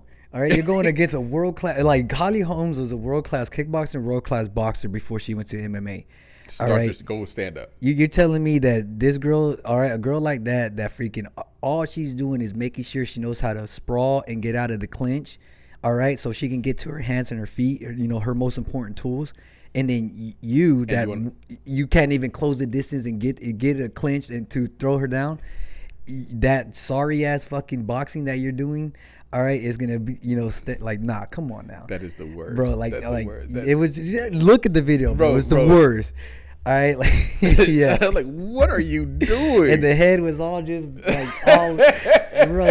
Yes, yeah, like that. Oh my god, so bad, bro. Like I had a conversation with my fighters like other day like that, you know, because they're like, what were they talking about, man? You think you look like shadow boxing? Yeah, like it was just like one of those simple questions. I don't want to say a stupid question, you know what I mean? Like, you know, it's just such a it's one of those questions just like, bro, come on, just use common sense, you know, kind of things. But you know what? It's just that they don't understand. They don't know. Right. So I'm not gonna say it's a stupid question. But the thing is like, I'm like, look, I'm like, you want to learn how to get better at throwing your hooks or your, closing the distance with your jab and stuff like that, like that. All right. What, like, I give them 4 or 5 rounds, 1 minute rounds, before we start sparring and stuff like that. I tell them, get in there. All right. Because I expect, like, okay, for me, all right, I know what I did when I was a fighter, all right, and I was training and stuff like that. Whether I was getting training for a fight or not, like, I knew what I did. I was the first one in the cage, ready, everything. I remember tons of people all the time like that, like, you know me for a very long time. Right. Outside of, sports and stuff like that, I'm chill, I'm cool, you know what I mean, like that. Right. You know what I mean? But then when you see me turn it on for training and like that, like, don't talk to me. You know what I mean? Right. And yeah, like I can be very intimidating at times, but I'm laser focused. I have a purpose. I'm here to train. I want to get better. I want to make everybody around me better. All right, like that. And so and then on top of that, look at the sport we doing. All right, I don't got time to play around. All right, I play around. I make one little mistake and stuff like that. I can get injured or you can get injured. Something like that. This is a fight business. You know what I mean? So I'm telling you, I was like, look, I'm like, freaking I'm doing my class, you know what I mean, from 6 to 7. I'm freaking I'm training the adults and stuff like that in jiu-jitsu. All right, and I'm looking at the people that are showing up from 7 to 8. I'm training the adult jiu-jitsu. Right. All right, so right around 7:50, all right, I'm looking at the people, the adults that are coming in for the sparring nights and stuff like that, and I'm seeing what the fuck they're doing. What are they doing? They're walking around, they're fucking on their phone. Some are doing some jump ropes. Maybe they're hitting the bags with their fucking fists, with their actual knuckles. You know what I mean? Like that. And it's crazy to me, man. Because you know what? Freaking 10 minutes like that. If that was me, I would already have all my shit on. Right. My fucking glove, my hand wraps, my gloves, my mouthpiece, freaking in my mouth, my shin guards. I'm in the freaking in the cage, warming up, doing my own little routine like that, getting ready to start off, and I put myself in those corners, in the red corner, the blue corner, like that, getting like that. 10 minutes. All right. So by the time the coach comes in, all right, like that, all right, let's get ready. All right, let's start starter sparring, or like that. I'm already fucking ready. Why do I have to have my coach waiting for me to get ready? I'm already ready for the class. You know what I mean? I don't understand it. You know what I mean? And so the thing about it is, like, I'm there because I start the time. I don't give a fuck if they're ready or not. I start the time. You know what I mean? You got an hour freaking with me like that, my time. I'm coaching you like that. And if you fucking wasted, that's on you. That's not on me. Right. You know what I mean? And so the thing is that those 1 minute rounds are going through, and they thinking that they don't want to do the little shouter sparring by themselves. You know what I mean? Because another guy's not freaking ready. Because I tell them, I put the timer on. All right, partner up, get in there. Let's go start throwing your 1-2 combinations and stuff like that. We go through a round of just punch combinations. We go through a round of a back and forth with punch kick combinations. All right, then we go through a round of combinations with a level change, and then we do our wall walk drills. You know what I mean, like that. Right. You know what I mean? So you got 4 rounds right there, and they thinking that's 4 minutes for them to get ready. No, that's 4 minutes for you to start to get yourself in the mindset of what you want to work on. Right. You know what I mean? So what if another guy's not fucking ready or you don't have a partner? Guess what? Shadow spar. You know what I mean? Because shadow sparring, right, like that is like you need to start to imagine, all right, what you're going to do. You know what I mean? And the movements that you're going to do and how are you going to freaking start to peel off right or left, the angles that you're going to start to take like that. If you can't imagine yourself doing it without a person in front of you, now there's a person in front of you, how are you going to imagine, freaking sticking and moving and moving certain angles like that, because you're not drilling those things. Right. You know what I mean? And people, they don't understand how important that shit is, bro. The tire. Like that, and like, bro, freaking, like, I don't know if Saul would do this shit on purpose, you know what I mean? Because we'll probably be there for like freaking, 3-4 rounds shadow sparring, you know what I mean? Like I knew this shit all the time he did with the jump rope, bro, because he would come in there, we'll be jump roping for like 10 minutes, like as a warm up, and then he would come out of his office and go in there, all right, 5 more minutes, like that, then go back into his office, like that, and we just like, God damn, man, my fucking calves is burning, bro. And then he'll come out there and 5 minutes up, like, all right, 5 more minutes. I was like, bro, it was already 5 more minutes, bro. And then we do the freaking sparring. What I was just thinking about from back then, which I used to fucking love to watch, bro. Mm-hmm. I used to love to watch Aaron and Jason spar, bro. I hated that, bro. Like them dudes, like bro. I used to love. You talk about 0 to 100 real quick, so fast, bro. I had to kick them out several times out like that. Like I like so fast. Yeah. So like 1 minute it would be like, Like you'd be just like touch yourself, parry back, and the next minute it's like the 5th round of a championship fight, bro. Bro, it's just it's crazy. Like I hated it because like they would be in the big cage where all the better guys would be in and stuff like that. And so because they're going so wild, like then now you're in jeopardy because you're focused on like I have my eyes on Adriana's, you know what I mean? Like that. I don't want to get hit by this dude or kicked by this dude or taken down by this dude. Now you're talking about these guys right here are fucking some white 2-stripe white belt, freaking on a Sunday freaking open mat going crazy. Bro. You know what I mean? I was high enough, freaking within the gym that enough people respected me. Like I kicked their ass out, you know what I mean? Get the fuck out of the cage. Bro. You know what I mean? Like, nah, y'all, like, we're doing some light sparring and y'all over here going crazy. They would go like nuts, that. Bro. And it's like, no, well, you fucking hit me. You oh, well. You would swear that they were brothers, bro. They would go nuts, I hate it, man. I hated it so much. Just watch it, man. Watch it. Bro, you gotta... Like, you would hear it because you'd be going and and then all of a sudden you hear, pop. Yeah. Bitch. Like, some cuss word in there, they get so personal, you know what I mean? Bro. Nah, get out, you know what I mean? Bro, those like that. Like, man, they'll just start seeing red so fast. So fast, bro. I hated it, man. Bro, that shit was crazy, man. I'm like that because that right there, man, like if you do that and just practice itself, I'm like, do you understand like how fast you're just gonna dump your game plan and your composure in an actual fight? You know what I mean? Like, you can't do that, man. You got to be able to register. I never really figured out whose fault it was. 100% Aaron. Aaron, yeah. I trained with them for a very long time, and Jason was never like that. Jason, in the beginning when Jason started coming, like that, and, because Jason is like 700 feet tall. He's like 6'3", 6'4". 700 feet tall. Like that, Jason's the reason I stopped doing MMA. Yeah, he's the reason I stopped. And like me, I'm only 5'9", you know what I mean? So when he first came in, I would always piece him up, get inside, like that, but then 1-2 years went by, dude started getting real nice with his jab, really learned how to use his legs and stuff, understanding how to use his reach, you know what I mean? But in that 1-2 years, he never freaking went off on me like that. Like, nah, like, he would freaking shake it off, smile, like, oh shit, like, bro, you would've got me, kind of things, you know what I mean? Like that. Nah, Aaron for sure. Aaron, Aaron's no chill. Super freaking athletic guy, but as freaking competitive as there is, and he just hated knowing that you got the best of him. Yeah, that's true. Like that, so hot headed, all the time. Yeah. So, bro, you remember when he kicked me? Remember when I was holding pads for him and he kicked me? Yeah. I tell people that all the time, bro. I did. Like that, and the thing about him is that, he's one of those people that just don't listen, you know what I mean? I would probably say he was probably, out of everybody I've ever trained with and stuff like that, he was one of the worst, like, uncoachable freaking people. You know what I mean? Because, he just always wanted to do his own thing all the time, He relied on his athleticism a lot. And the thing about it is that his athleticism was just so freaking massive above his skill set that, even when he got in trouble a lot of times, technically and stuff, and his skill set didn't match, his athleticism, his speed and his strength would always get him out of that stuff. And like, I'm like, God, I wish I was you. Bro. I was like, so just wish I was big and black. I tell the I even now when I message Jason back and forth sometimes, I'm like, bro, you know the reason I put on the gi. And he's like, what? Bro, we were in the cage sparring. Mm-hmm. And we're sparring, and whatever, and it's full contact sparring, right? It's a full on, of course, feet or takedowns, the whole bit. And so I'm going, and like you said, Jason's probably 6'4", 6'5". So I'm in, boom, boom. I step back. I need to recompose because he's so long, right? Yeah.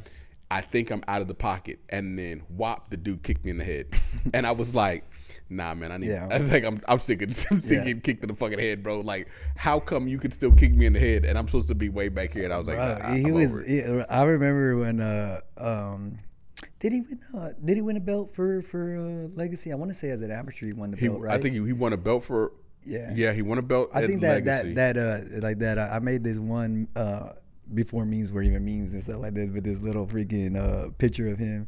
Remember freaking was the Bruce Lee one? When he had the different levels. Was it Enter the Dragon? Yeah. With the yellow suit. Yeah. Was it Enter the Yeah. Dragon? And then him going against Kareem Abdul-Jabbar. Yep. Yeah. Bro, he did a kick. All right, and his like body identical to Kareem Abdul-Jabbar, you know, like that, like that, just long ass leg reaching out like that, bro. All right, like, hey, the Slim Reaper for a reason, bro. All right, like dude, that, yeah. That dude's crazy, Right. man. I wish, you know, he did find, you know, he did started training and fighting at a very, like, I think it was in late 20s. Like that. I wish he would have found it a little earlier. Dude, for sure, man. If he would have been early 20s, you know, like that. Well, if he could have put, I mean, like, not if, because he put a lot of time in with job and family. He put a lot of time in, bro. If he you know what I mean? Being a teacher, if he would have had the time. Yeah, you know what I mean? So if he would have found it earlier, you know what I mean? He'd have been a problem. I'm like, look at fucking, who was with champion. He was a champion.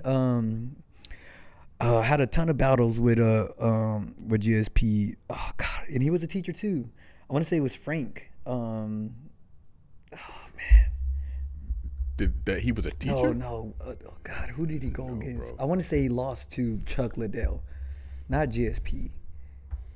Or even even Anderson Silva. I think he lost it to Anderson Silva. You're not talking about Frank Trigg? No, not Frank Trigg. No, he was a teacher, white guy, freaking spiky hair. Oh, hold on. Bro, I want to say he lost his championship belt too, like, but he was a teacher. You know what I mean? Yeah. You know, even at that time, he was a champion and he was a teacher. Rich Franklin. I know it's Frank something. Yeah, Rich Franklin. Yeah. You know what I mean? Like that, because he even won. I think he won his belt when he had a freaking broken arm. You know what I mean? Freaking got kicked like that, but he still managed to knock the dude out. You know what I mean? Yeah, bro. Talk about tough. So that leg kick, leg kick right there. Yeah, crazy. But me and Ellie's first day, bro. I've heard this. Our first day was to a legacy kickboxing. Yeah, and that dude went up and he went to block that kick, and his arm broke, and it was like. Oh no, bro, that's gnarly, bro. Yeah. Oh man, I've been just so happy and blessed that I've never broken anything like that. Yeah, like my knee tearing, that wasn't through training or anything like that. That was just me being stupid. You know what I mean? But like, bro, like I'm just so happy I've never broken anything. You glad you never had a Anderson Silva, Chris Weidman? Oh, fuck no, bro. I'm like, nah, man. Talking about, hey, let's go back to rugby and football, like, you know, with pads and like how the sense of protection, bro. You know how mad I get, man, when I see like my guys and stuff like that when they're doing like kickboxing rounds and stuff like that, and it's just a fucking pissing contest with just kicks. I'm like, let me see y'all throw fucking 20 kicks like y'all just did without them shin pads. All right, let me see you fucking actually do that. I was like, I don't even know what the record is in the UFC right now for any fights with kicks, you know, like that. Right. But I'm pretty sure you're not gonna be holding that record. All right, like that. I like you just throwing 1-2 kicks. It makes me even if you land it or it lands on you, it makes you rethink freaking kicking.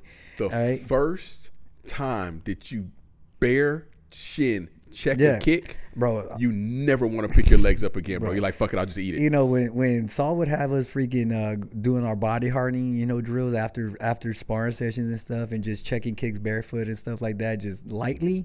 Right. That shit still hurt, bro. That shit We're going hurts, like bro. 10%. That shit hurts. Yeah. Like your whole.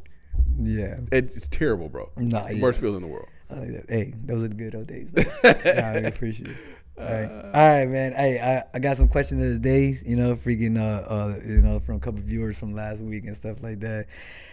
First one comes, man. All right, like this, and this one, man. Both of us good to answer this one. You know what I mean? Okay. But they, the first one that was asked is, how does it feel now being a father? You know what I mean? You know, and so for me, you know, I tell people all the time, you know, for me, I'm just so happy, you know what I mean? I wasn't raised by a father. You know, I lost my mother and my father at a very young age, like that. So, I had 3 older brothers, you know, but it ain't the same.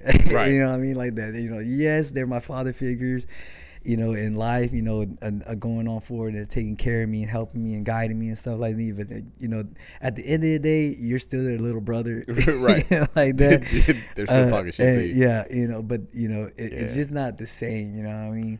And and so now me having my son, and he's 9 months now. I'm just so happy because now, I can be who I needed in my life for him. I think that's the most important thing. Everything that I wanted in my life, the structure, the discipline, the mentality, like that, to be able to mold, him, in the best possible ways for him to grow up and be better than me, obviously, one day, like that. I'm happy that I'm able to finally do that, like that. And I, obviously having a boy, I couldn't be like, I didn't care if it was a girl or boy, like that. I'm just happy to have that off my plate, that I do have a boy, because now, obviously he's me, like that, like that. It's going to be obviously different from a girl, and you could tell me about that, so how does it feel, now you have your second one, you have a boy and a girl, so tell me the difference, of what you're going to see yourself doing for bro. So I different. I grew up with both my parents, but my dad is a man's man. Like, his job was to take care of everything, right? The provider. He was the provider, bro. Yes. So I remember once when I was 13, I hugged my dad. I hugged him. His arms were by his side, and he was like he looked at my mom like, "Get it off me." You know what I'm saying? A little pat on the back. Right. He was like, "This is cool." Yeah. But at the same time, while he wasn't affectionate, I always knew, like, if I ever had any issue or anything, I could go to my dad. That's a fine line, what I mean, Right. and to do that, because a lot of dads are not there just because they're the provider, and Right. because being a provider means that, guess what, they're working all the time. You know what I mean? And then what you say, they're not as emotional or Right. like showing the love and affection like that. So you don't really know where to get it from. I hear it all the time. Bro. You know what I mean? And so, because if you don't get that from somebody, the last thing you want it to go, if you have an issue or problem, is to that person you're not getting it from. Right. So obviously it's gonna go to your mom. But I love to hear that. It was still cool. Go to him. I could still go to him and talk to him, but like the difference. So, but at the same time, I know, like, I have to protect my kids. Yes. The way that my dad protected Yes. us, right? Like, so I still see that, but then I want to give them that. So, like, I kiss my kids like 570 times a day, bro. I love like myself. all day long, Yeah, bro. bro. No, for all sure. day long, bro. Yeah. Like all day. And everything I like, didn't get, for sure. they're just like, it's gonna go what into the him. fuck? Stop kissing me, dude. Like, like there are times that Jewel, can Daddy get a kiss? And she was like, no. But I also, and this is what's funny. This is what's funny, because sometimes when she says no, Ellie will be like, give your daddy a kiss. I'm like, no. Because I also don't want her to feel like she has to physically give anybody affection. Yeah. Like, I want to, like, you start ingraining people. I've been with hearing stuff, that more often. Like, from the time they're little. Like, you don't have to, like, if you don't want to give daddy a kiss, like, okay. Like, don't. I've been hearing that a lot Like, more. like you have to teach them those things. But, bro, like you look at it, and, like, there have been days, bro, you just look and you're just like, holy shit. Kind of like, did you see the thing with Dave Chappelle was like, you were in my balls? Yeah, like, I say it all the time. Like, there's part of you that does that, but the other part of you is just like, some people are like, oh, you cherish the moments now. They're young. They're gonna grow up. It's like, but I want to see them grow up. Yeah. Like, I want to see down the road. Like, I don't want to miss any part of it. Yeah. So that's the part for me, bro. I'm just like, I want to see. Have you ever heard that one soundbite? Like, where the guy's talking about, he's like, what's the best thing about having a kid? Is to see them grow up. And then he was like, what's the worst thing about having a kid? Is to see them grow up. Right. Like that. Like, damn, that just, like, it hits on a different, level, man, when you're actually doing it, Bro. and you really want it, you know what I mean? I love watching like it, that. bro. I love it. My, Mateo is like weeks, like months, if not weeks, days away from starting to walk. Right. And like that. And as soon as he starts walking, that's it. Buying him a little baby gi, and he's gonna be, Bro, like that. I just love it, bro. There's nothing you can do about it. It's the best. And I tell people all the time, like, if I knew having kids was this great, I would have had kids earlier. I always say the same thing. But if I would have had kids earlier, it wouldn't be these kids. They would be some other kids. It would have been some other woman. And so it's like, no, it was like it happened at the right place, right time, everything, bro. Like that. Everything was right. Honestly, I'm super surprised that I haven't had kids yet. I'm 35, and stuff like that. But but the thing is that I couldn't picture a better person, with my wife, and my kid and stuff like that. I couldn't pay better picture, memes, bro. So many memes. Yeah, so many memes, bro. Oh my God, the memes about having kids. Like there's the one dude that was like when you get pregnant. And people like congratulations on getting pregnant, but nobody asked you how many times you had. Not one person. One person, and then the other one was like, I was like, it's I was in the picture too. And then like the other one said, the dude was like, everybody says, oh, I hear you're trying to have a baby, but it's really like, oh, I'm just cream pieing my wife every night. Like, what the fuck, bro? Yeah, so many memes. My brain is so fucked up. Freaking my wife be always trying to throw, to this day, you're always gonna hear, from Ellie. And I had to carry her for 9 months. I'm like, what do you think I was doing for freaking the whole 20-something years before I met you? They were in my balls, man. They were here. They were toting them around. Yeah. What are you talking about? It's not the same. Like, how's it different? I don't understand. I got millions of them in there. Right. Not just one. Man, we're gonna get in trouble, bro. Oh my God, bro. Yes. You know what I mean? Oh yeah, but it's great. It's a great. I can't wait for sure. Between what years are you really looking forward to? Man, I want like the 5 to like the 5 to like 15, like that. I think that's a long, like that 10 year, that decade right there. I think it's probably the most important for me. Bro, because right now, man, Jules is 4.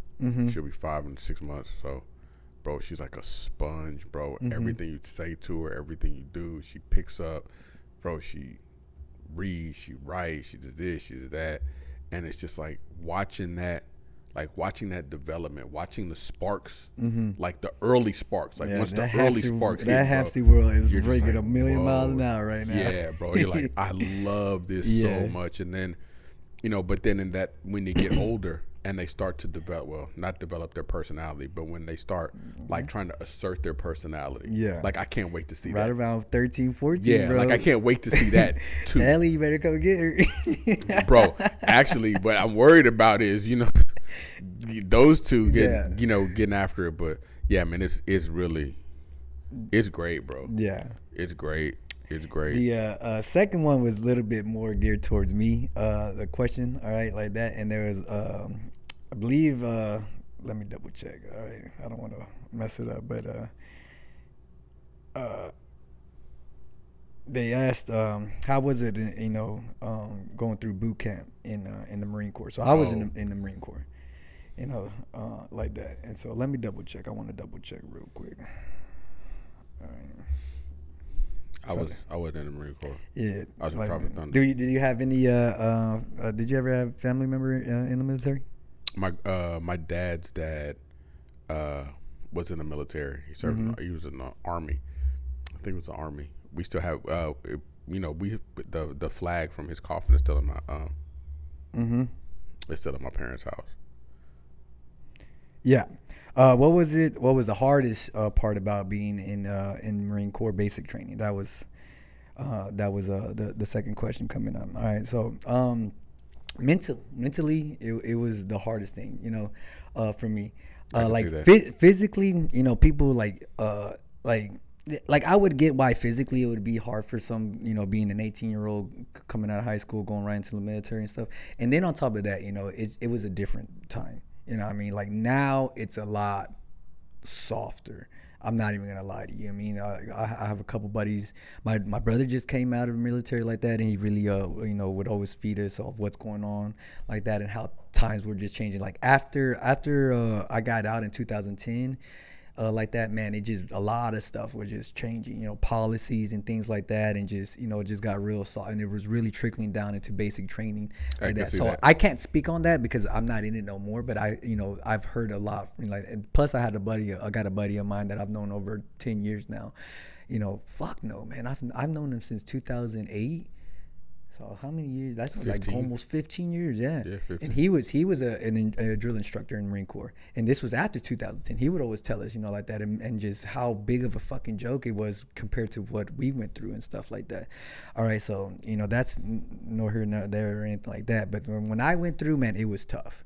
You know what I mean? So I can see why it would be physically tough for somebody coming in, you know, being an 18-year-old, you know, a fat ass and stuff like that, not really working, you know, hard or anything like that, you know, for sure. Like, you know, right. There's a lot of guys in there that, like, you know, like, man, it really built them up, you know, physically, you know, to, you know, because you had to do that, or if you failed, because like there's 3 different phases. If you failed any of those phases, you would always get freaking recycled back to day one. Ooh. You know what I mean? Yeah.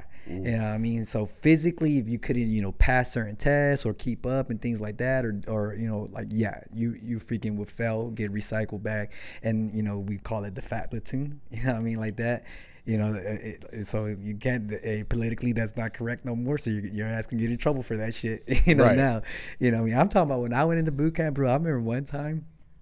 So, when, like, you know, they transform you into this yes sir, no sir, I sir robot. You know what I mean? Right. Like that. Okay. You know, they brainwash you, and they you know, break you down and build you up how they need you to be, you know, to serve in the military and stuff like that. You know, and so when you're in your platoons and stuff like that, like you have either 2 or 3 drill instructors that are in charge of all those guys like that. You know what I mean? Okay. You have your senior hat, you have your kill hat, and then you have your drill hat like that.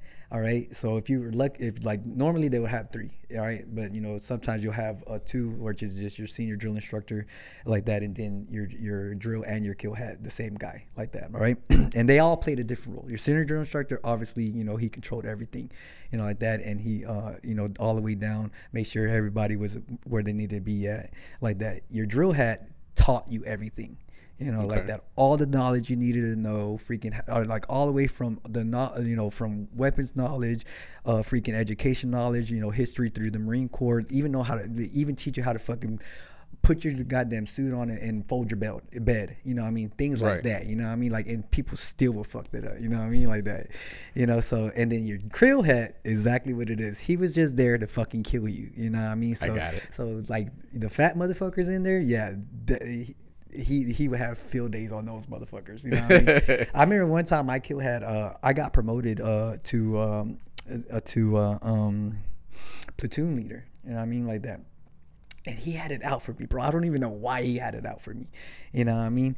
Because like I would like maybe he like a lot of times too, you know, because my brother was my recruiter, you know. Like that. So like you don't put these things 2 and 2 together, you know what I mean? Right. Like that, you know, when you're actually starting out, you know, you're fucking young and naive and shit like that.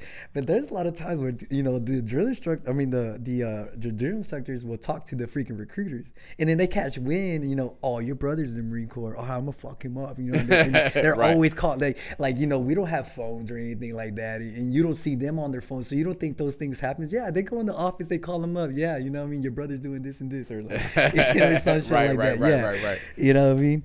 So man, he had it out for me one time, and it all lasted just 1 week when I was a platoon, a squad leader. That's what I was. It's not a platoon leader. I was a squad leader like that. So there's when you're marching, there's always four squads like that, and I was the leader of one of my squads, and he was out for me, man, like that, bro. I don't know, like we were doing army drags, you know what I mean? And like I don't know if you ever were in football where the lineman would probably drag and the guy's just hanging on his neck. Mm-hmm. So we were doing drags like that, and it was the squad bay. The squad bay is probably about, I would say, like 25 yards, you know what I mean? So like that, all the way down and back, bro. I didn't want to give up. I probably got through it down and back about 10, 15 times.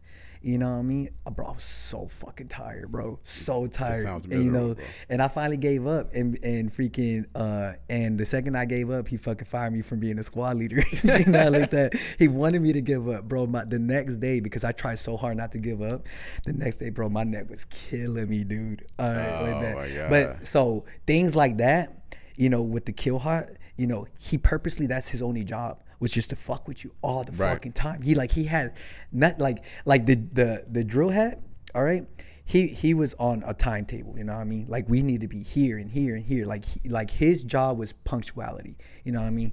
Like that. He had certain windows that he had to educate us, get us all ready to fucking move to the next, you know, to go to cafeteria to eat lunch, to go to the class to learn this, to go to freaking be like that. And we had to walk everywhere. We didn't get in cars and drive. We had to walk everywhere. So like, you're talking about 50, 60 guys get ready and like get to the next play and like within, you know, like that. So his job was always to have us ready. Well, the kill hat would always fuck up everything the drill hat would do. You know what I mean? So like, if there was just an inclination that we probably had 2 minutes left, you know, like, you know, 2 minutes of just spare time because maybe we finished early like that, and that motherfucker would go find an open lock somewhere, because they always had a habit that like, you know, because we had everything that we ever owned, you know, freaking all our freaking uniforms, our underwear, our shorts, you know, all our mail, you know, anything, our toothbrush, our razors and stuff like that, all of it, all our personal like, it wasn't really our personal belongings, but it was, you know, at the time like that, you know, was in a box, you know what I mean? And it had a lock, that was your lock. If that lock was, and it was a rotary lock too, you know what I mean? Okay. If he came there and he fucking tugged on it and that lock was open, bro, everybody get on the senior drill instructor line. There's 2 lines, all right? There's in the squad bay, there's, you know, on one side is all nothing but bunk beds, on the other side nothing but bunk beds, but there's always 2 thick yellow lines all the way down from the door all the way up to the front door of the senior drill instructor's freaking house. You know what I mean? His house meaning his office. Right. All right, like that. All right. And then they'll count you down. Get on the senior drill 10, 9, 8, 7, 6, 5, 4, 3, 2, and what, like that. You know what I mean? Right. And freaking, if you weren't on that line, it got even worse. You know what I mean? And you better freeze. Nobody better be moving when he like that. All right? So then he'll come by, have a lock in hand. All right? And he'd be like, hey, recruit Valdez. Like that, you know? I never did it, but I'm just saying, you know what I mean? Like that. Go ahead and get your locker room. Your locker out here. I'll be in the front. Dump it out. Everything. All right? Everybody else, unlock your lockers. All right? You know, get like, you know, 20, 19, and it'll count. And like, it was always fast numbers. Like, they would start at 100. In 100 seconds in senior drill instructor time, it's actually like 15 seconds because they skip numbers. Right. Just saying random numbers. So now everybody's out in front on the senior drill instructor. This box probably weighed about 30 to 40 pounds. You know what I mean? Because it has all your shit in there. So you're just there, hands out like this. And he's like, hold him up. Y'all better not drop him, like, because he's fucking with us, you know what I mean? And then once he sees it, all right, everybody dump it. And then as soon as everybody dump it, he'll go in there and he'll walk kicking shit, kick everything, kicking shit like that. Mine, all right, we have to be somewhere in about 10 minutes, all right? So he's looking at the time. He knows exactly how much time he has. He has like 30 seconds left to fuck with people, all right, like that. All right, and he's gonna take every single 30 seconds. Oh my God! All right, bro. So guess what? Now everything is everywhere. He kicked everything everywhere. All right, now we gotta go somewhere. We gotta put that shit back, right? You don't have time to fucking look if that's your letters or that's yours. Like, no, you're grabbing whatever it is. You're stuffing it in the fucking. Everything better be in the boxes, and it doesn't matter if it's my shit, your shit, his shit. Doesn't matter, bro. Stick this shit in there. Lock everything up. Everybody's tugging on this shit like that and get back in line. You know, like that. They could probably give us like 200 seconds, which is in their time is about 60 seconds. You know what I mean? Because we gotta go. You know what I mean? Like shit like that, bro. Shit like that all the time. Bro. So they're always fucking with you all the time. Crazy. So like the hardest part about like in the Marines when I went in the Marine Corps at the time, like it was a big fucking head game all the time. You know what I mean? Like the physical aspect for me, it was not a big, like, you know, you're talking about me being young. I'm coming off my wrestling, you know, freaking season and stuff like that. So like I'm in great shape. I'm running fucking, you know, I've always ran about sub 20-minute freaking 3 miles. You know, I always got all my pull-ups, always got all my the 100 like always. So like the PFTs back then is 3-mile run, your pull-ups. You had a perfect PFT was that you did your pull-ups. They always started with your pull-ups. If you got 20 pull-ups, you got a perfect score for that. You got 100 crunches. All right, in less than 10 minutes, 2 minutes, 100 crunches in less than 2 minutes, you get a perfect score for that. The thing for me is just, I was not a big runner. All right, 18-minute freaking 3 mile. That was a perfect score. I like the fastest I ever got I did my 3 miles was 18 minutes and 50 seconds, bro. I was hauling ass. I mean, I still can never break freaking. Bro, that's fast. Like that. Bro. Yeah. That's way so too fast for like me. I never had problems with that. You know, shooting at the range, and then like when I was in boot camp, you know, freaking I came out as a sharpshooter. Like that, the swim qual, and I was always a strong swimmer, everything like that, you know. So like the physical aspect was nothing for me, you know what I mean? It was always just the mental thing. Like I remember always telling myself all the time, you know, because this is coming back like to wrestling days and stuff. I'm like, you know, this can't last forever, you know what I mean? Right. Like I'm fucking exhausted. I'm tired, you know. Maybe we're doing some night ops fucking shit where we already been up fucking 22 hours and stuff. Like I get it, I'm fucking tired, but you know, I know it's not gonna last forever. Even like when they're doing all the head games like that, I just kept telling myself that, you know. Bro, that not anywhere near that level at all. At all. But I feel like a lot of the stuff they do, because like I feel like law school was hazing. I was gonna ask you. Okay, so you weren't in the military, but are you in a fraternity? No. You're in a fraternity. I was in a no. I wasn't in a fraternity, bro. But I feel like law school was hazing because when you think about what law is, right? It's law. It's rules that they change every 2 years. It's written down someplace, right? Yeah. So you just have to be able to read it and analyze it. But in law school, you go back to talking about chattel and whether or not people, you know, what they were doing in the 1800s, and like I get it, but it's not the 1800s anymore. So I like it, that's great. But then they also will do things like almost like they did. I'm sure you heard something similar to this in the Marine Corps. They were like, look around. You know, 60% of you won't be here next year. Oh, bro, we started about 60 guys, and then our graduation numbers, I believe it was like less than 30. Bro, yeah, half the platoon freaking. But you know you know they tell you that stuff, but it's all to get in your head, like from very early on, and they start, oh, you got to deal with a curve, and people flunk out, and they do this and they do that, but I feel like there's a certain level of mental toughness that you need in life, to be able to get through because what was I was just looking at something the other day. And the guy, I was listening to Eric Thomas, and he said, what's the first thing that they teach you how to do in the military? And he was like, and I don't know if it's true, but he said it, and it sounded good. He said that they teach you what to do if your gun jams, and how to drag how to take care of an injured soldier, right? Mm-hmm. And he said the reason they do it is because they're like, you have to prepare. Nobody ever prepares for like the worst case scenario. Yeah. Like, nobody ever prepares for what's going to happen when it gets hard. Well, that's our motto. You know, that's, you know, freaking all the time is, you know, prepare for the worst, hope for the best. And you know, and that's what I feel like that hazing does. Mm-hmm. Like if you think, like if everybody sat back in law school was just a bunch of people sitting in their offices, like, you know, drinking coffee in the morning, telling their secretaries what to do, and you know, and making, you know, $250,000 a year, like, okay, this is easy. But what happens when you, bro, they used to ask us, it's ridiculous. They used to teach us how to like look for the laws in the library with paper books. Yeah. And they were like, well, what happens if all the electricity goes out? Yeah. And I mean, I'm kind of a smart ass. So I was like, if all the electricity goes out, nobody's going to be thinking about what's going on in fucking court. Like, all the electricity's out. Like, what the fucking problem? Like, but at the same time, like, you need to know what to do in the worst case scenario. Yeah. Because what happens if all your electricity goes out, but everything else is working? So, you know, whatever. And so I just feel like that level of mental toughness you need, and especially in situations like lawyers don't go through the level of stress that a combat soldier has to go through. Yeah.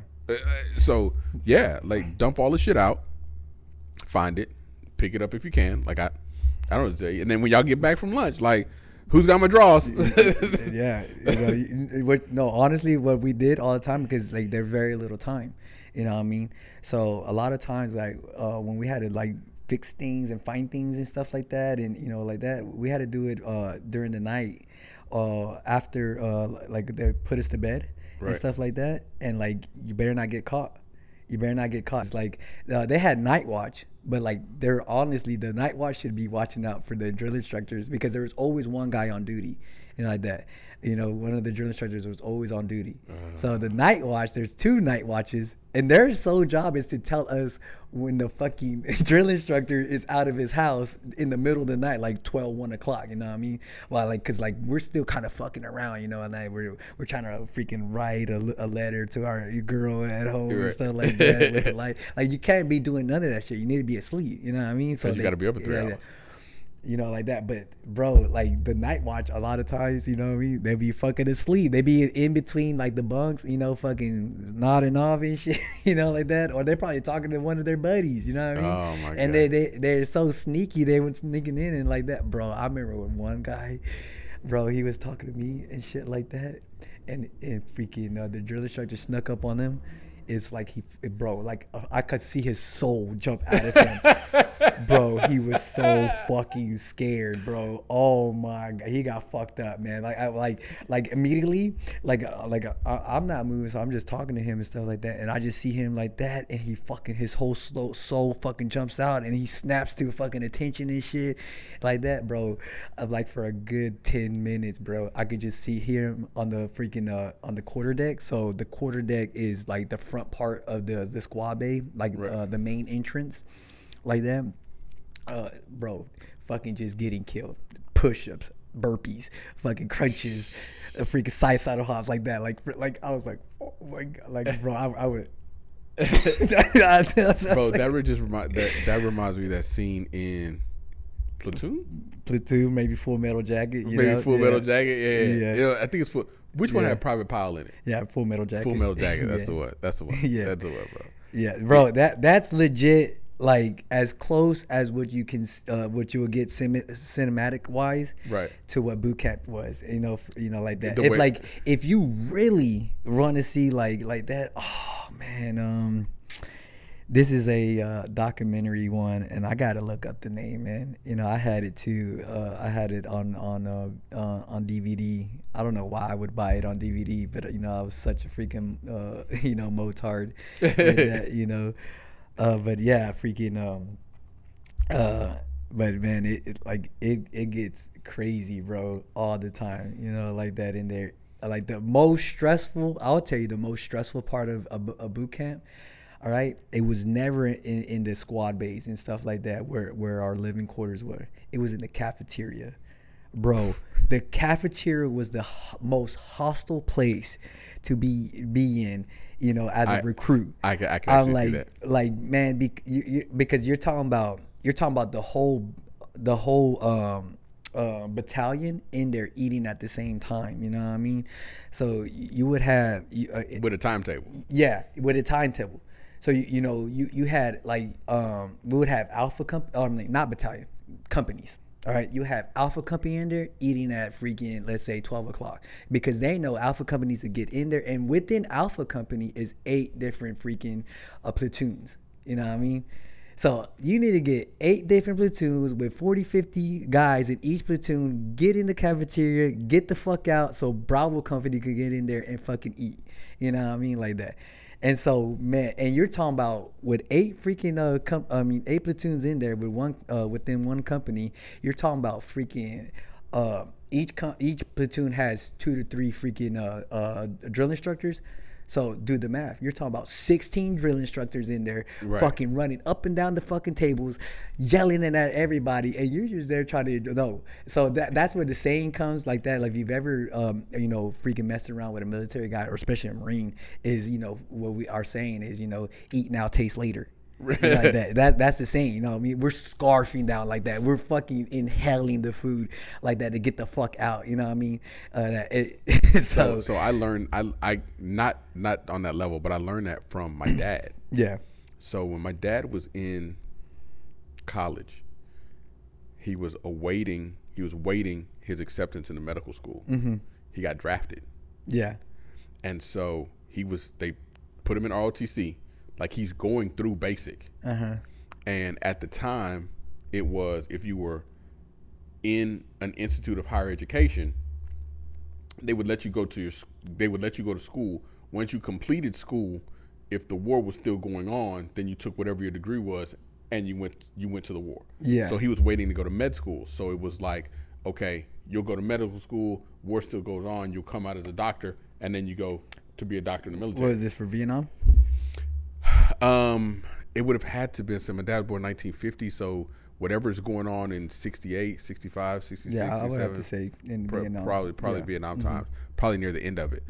So when I was growing up, I used to watch my dad eat. Bro, it was the most disgusting thing in the world because he would eat so fast. I'm like, what are you doing? Like, you have an entire family here and you're just killing this food. Yeah. And of course, I was older when I asked that because, so I was probably 12 or 13, and that's when he told a story, and he was like, we had this much time to eat. So it didn't matter what was on your plate. If you wanted to eat and be satiated for the rest of the day, you had to eat your food. Like, you couldn't, chill out and have conversation. Like, you sat down, gave yourself a little room, chomped it down, and then because you had to, he was like, you have to eat, clean up, and be ready to go. Like, it wasn't just like you eat and left your plate on the table.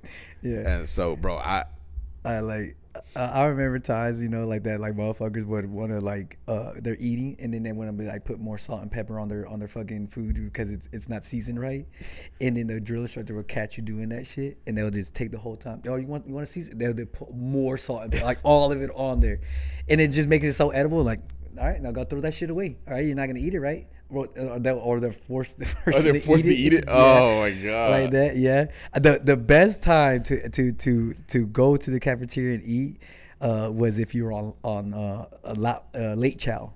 All right, because everywhere we went, we had to stack all our rifles again. All right, so freaking first thing that we learned in the military, or especially in Marine Corps. All right, every man is a rifleman. All right, even though my MOS was supply, I was a supply admin clerk and stuff like that.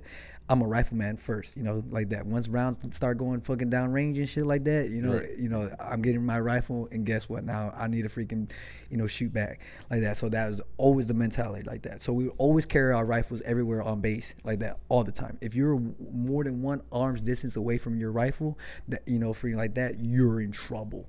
Like that. So when we would go to trial or we would go to class and stuff like that, we'd all get lined up. We'd do a special little freaking formation and then stack all our freaking rifles in a little TP like that. And then so two guys will go early chow. All right, you didn't want to be those guys. All right, like that. Early chow had to eat faster than the people that freaking like that, because they had to go early chow. All right, eat their shit and then get back to relieve late chow. All right, because late chow were the guy that stayed back while everybody ate. Like that, to watch the rifles. So if you're a late chow, you could like chill a little bit more, because that means everybody already came back, they got their rifles, and they're already on to the next freaking place where they need to be at. So then they can go like that and kind of chill, and like you had a grace period, like a longer grace period, that you weren't really gonna get in trouble. Like if you're gone for like 10-20 minutes, you take it too long and you're gonna get fucking quarter decked, or sand pitted like that. You don't want to know about the beach, there. Right. All right, and so like that. But the thing is that you could chill, eat, and like if you're real lucky and like sneaky and stuff like that, you can get some ice cream and stuff like that. I was like shit like that. Like if you're a late chow, so but other than that, bro, like it was just the worst. All right. All right, hey, that was a fun question for sure, man. I got tons of stories like that. Bro, all right, like that for sure. That just sounds right? crazy. All right, if you made it this long, guys, all right, hit that like, that share, that subscribe button, notifications on, everything like that. All right, if you have a crazy freaking military story and you're watching this, we'd love to hear it as well. All right, if you're a father, tell us, leave a comment on, how it feels being a first-time father. like that, or what was your best moments, if you already been in the game for a while like that, and if speaking, as for fathers and going a little bit earlier, or a mentor or parent like that, tell us, leave a comment on how you were mentor or guide your child that's in college, and a superstar with these big deals, like that, to wrap up everything. Any closing thoughts? Man, just keep liking, keep subscribing, keep watching, getting some good feedback from everybody. Really appreciate it. Thank you for growing with us. Yes. Thank you for growing with us. We're going to keep growing. Y'all keep listening. We'll keep being here. We'll be informative and ridiculous at the same time. And yeah. let's do it. Let's keep the fun questions coming in for sure. All right. Until next time, guys. All right. This is Sad Equity. You can find us on Instagram at SweatEquity_HTX. All right. Look us up on Apple Podcasts, Spotify. All right. And then YouTube itself. My name is Eric Valdez alongside Jules Johnson, guys. All right. We'll see you next time.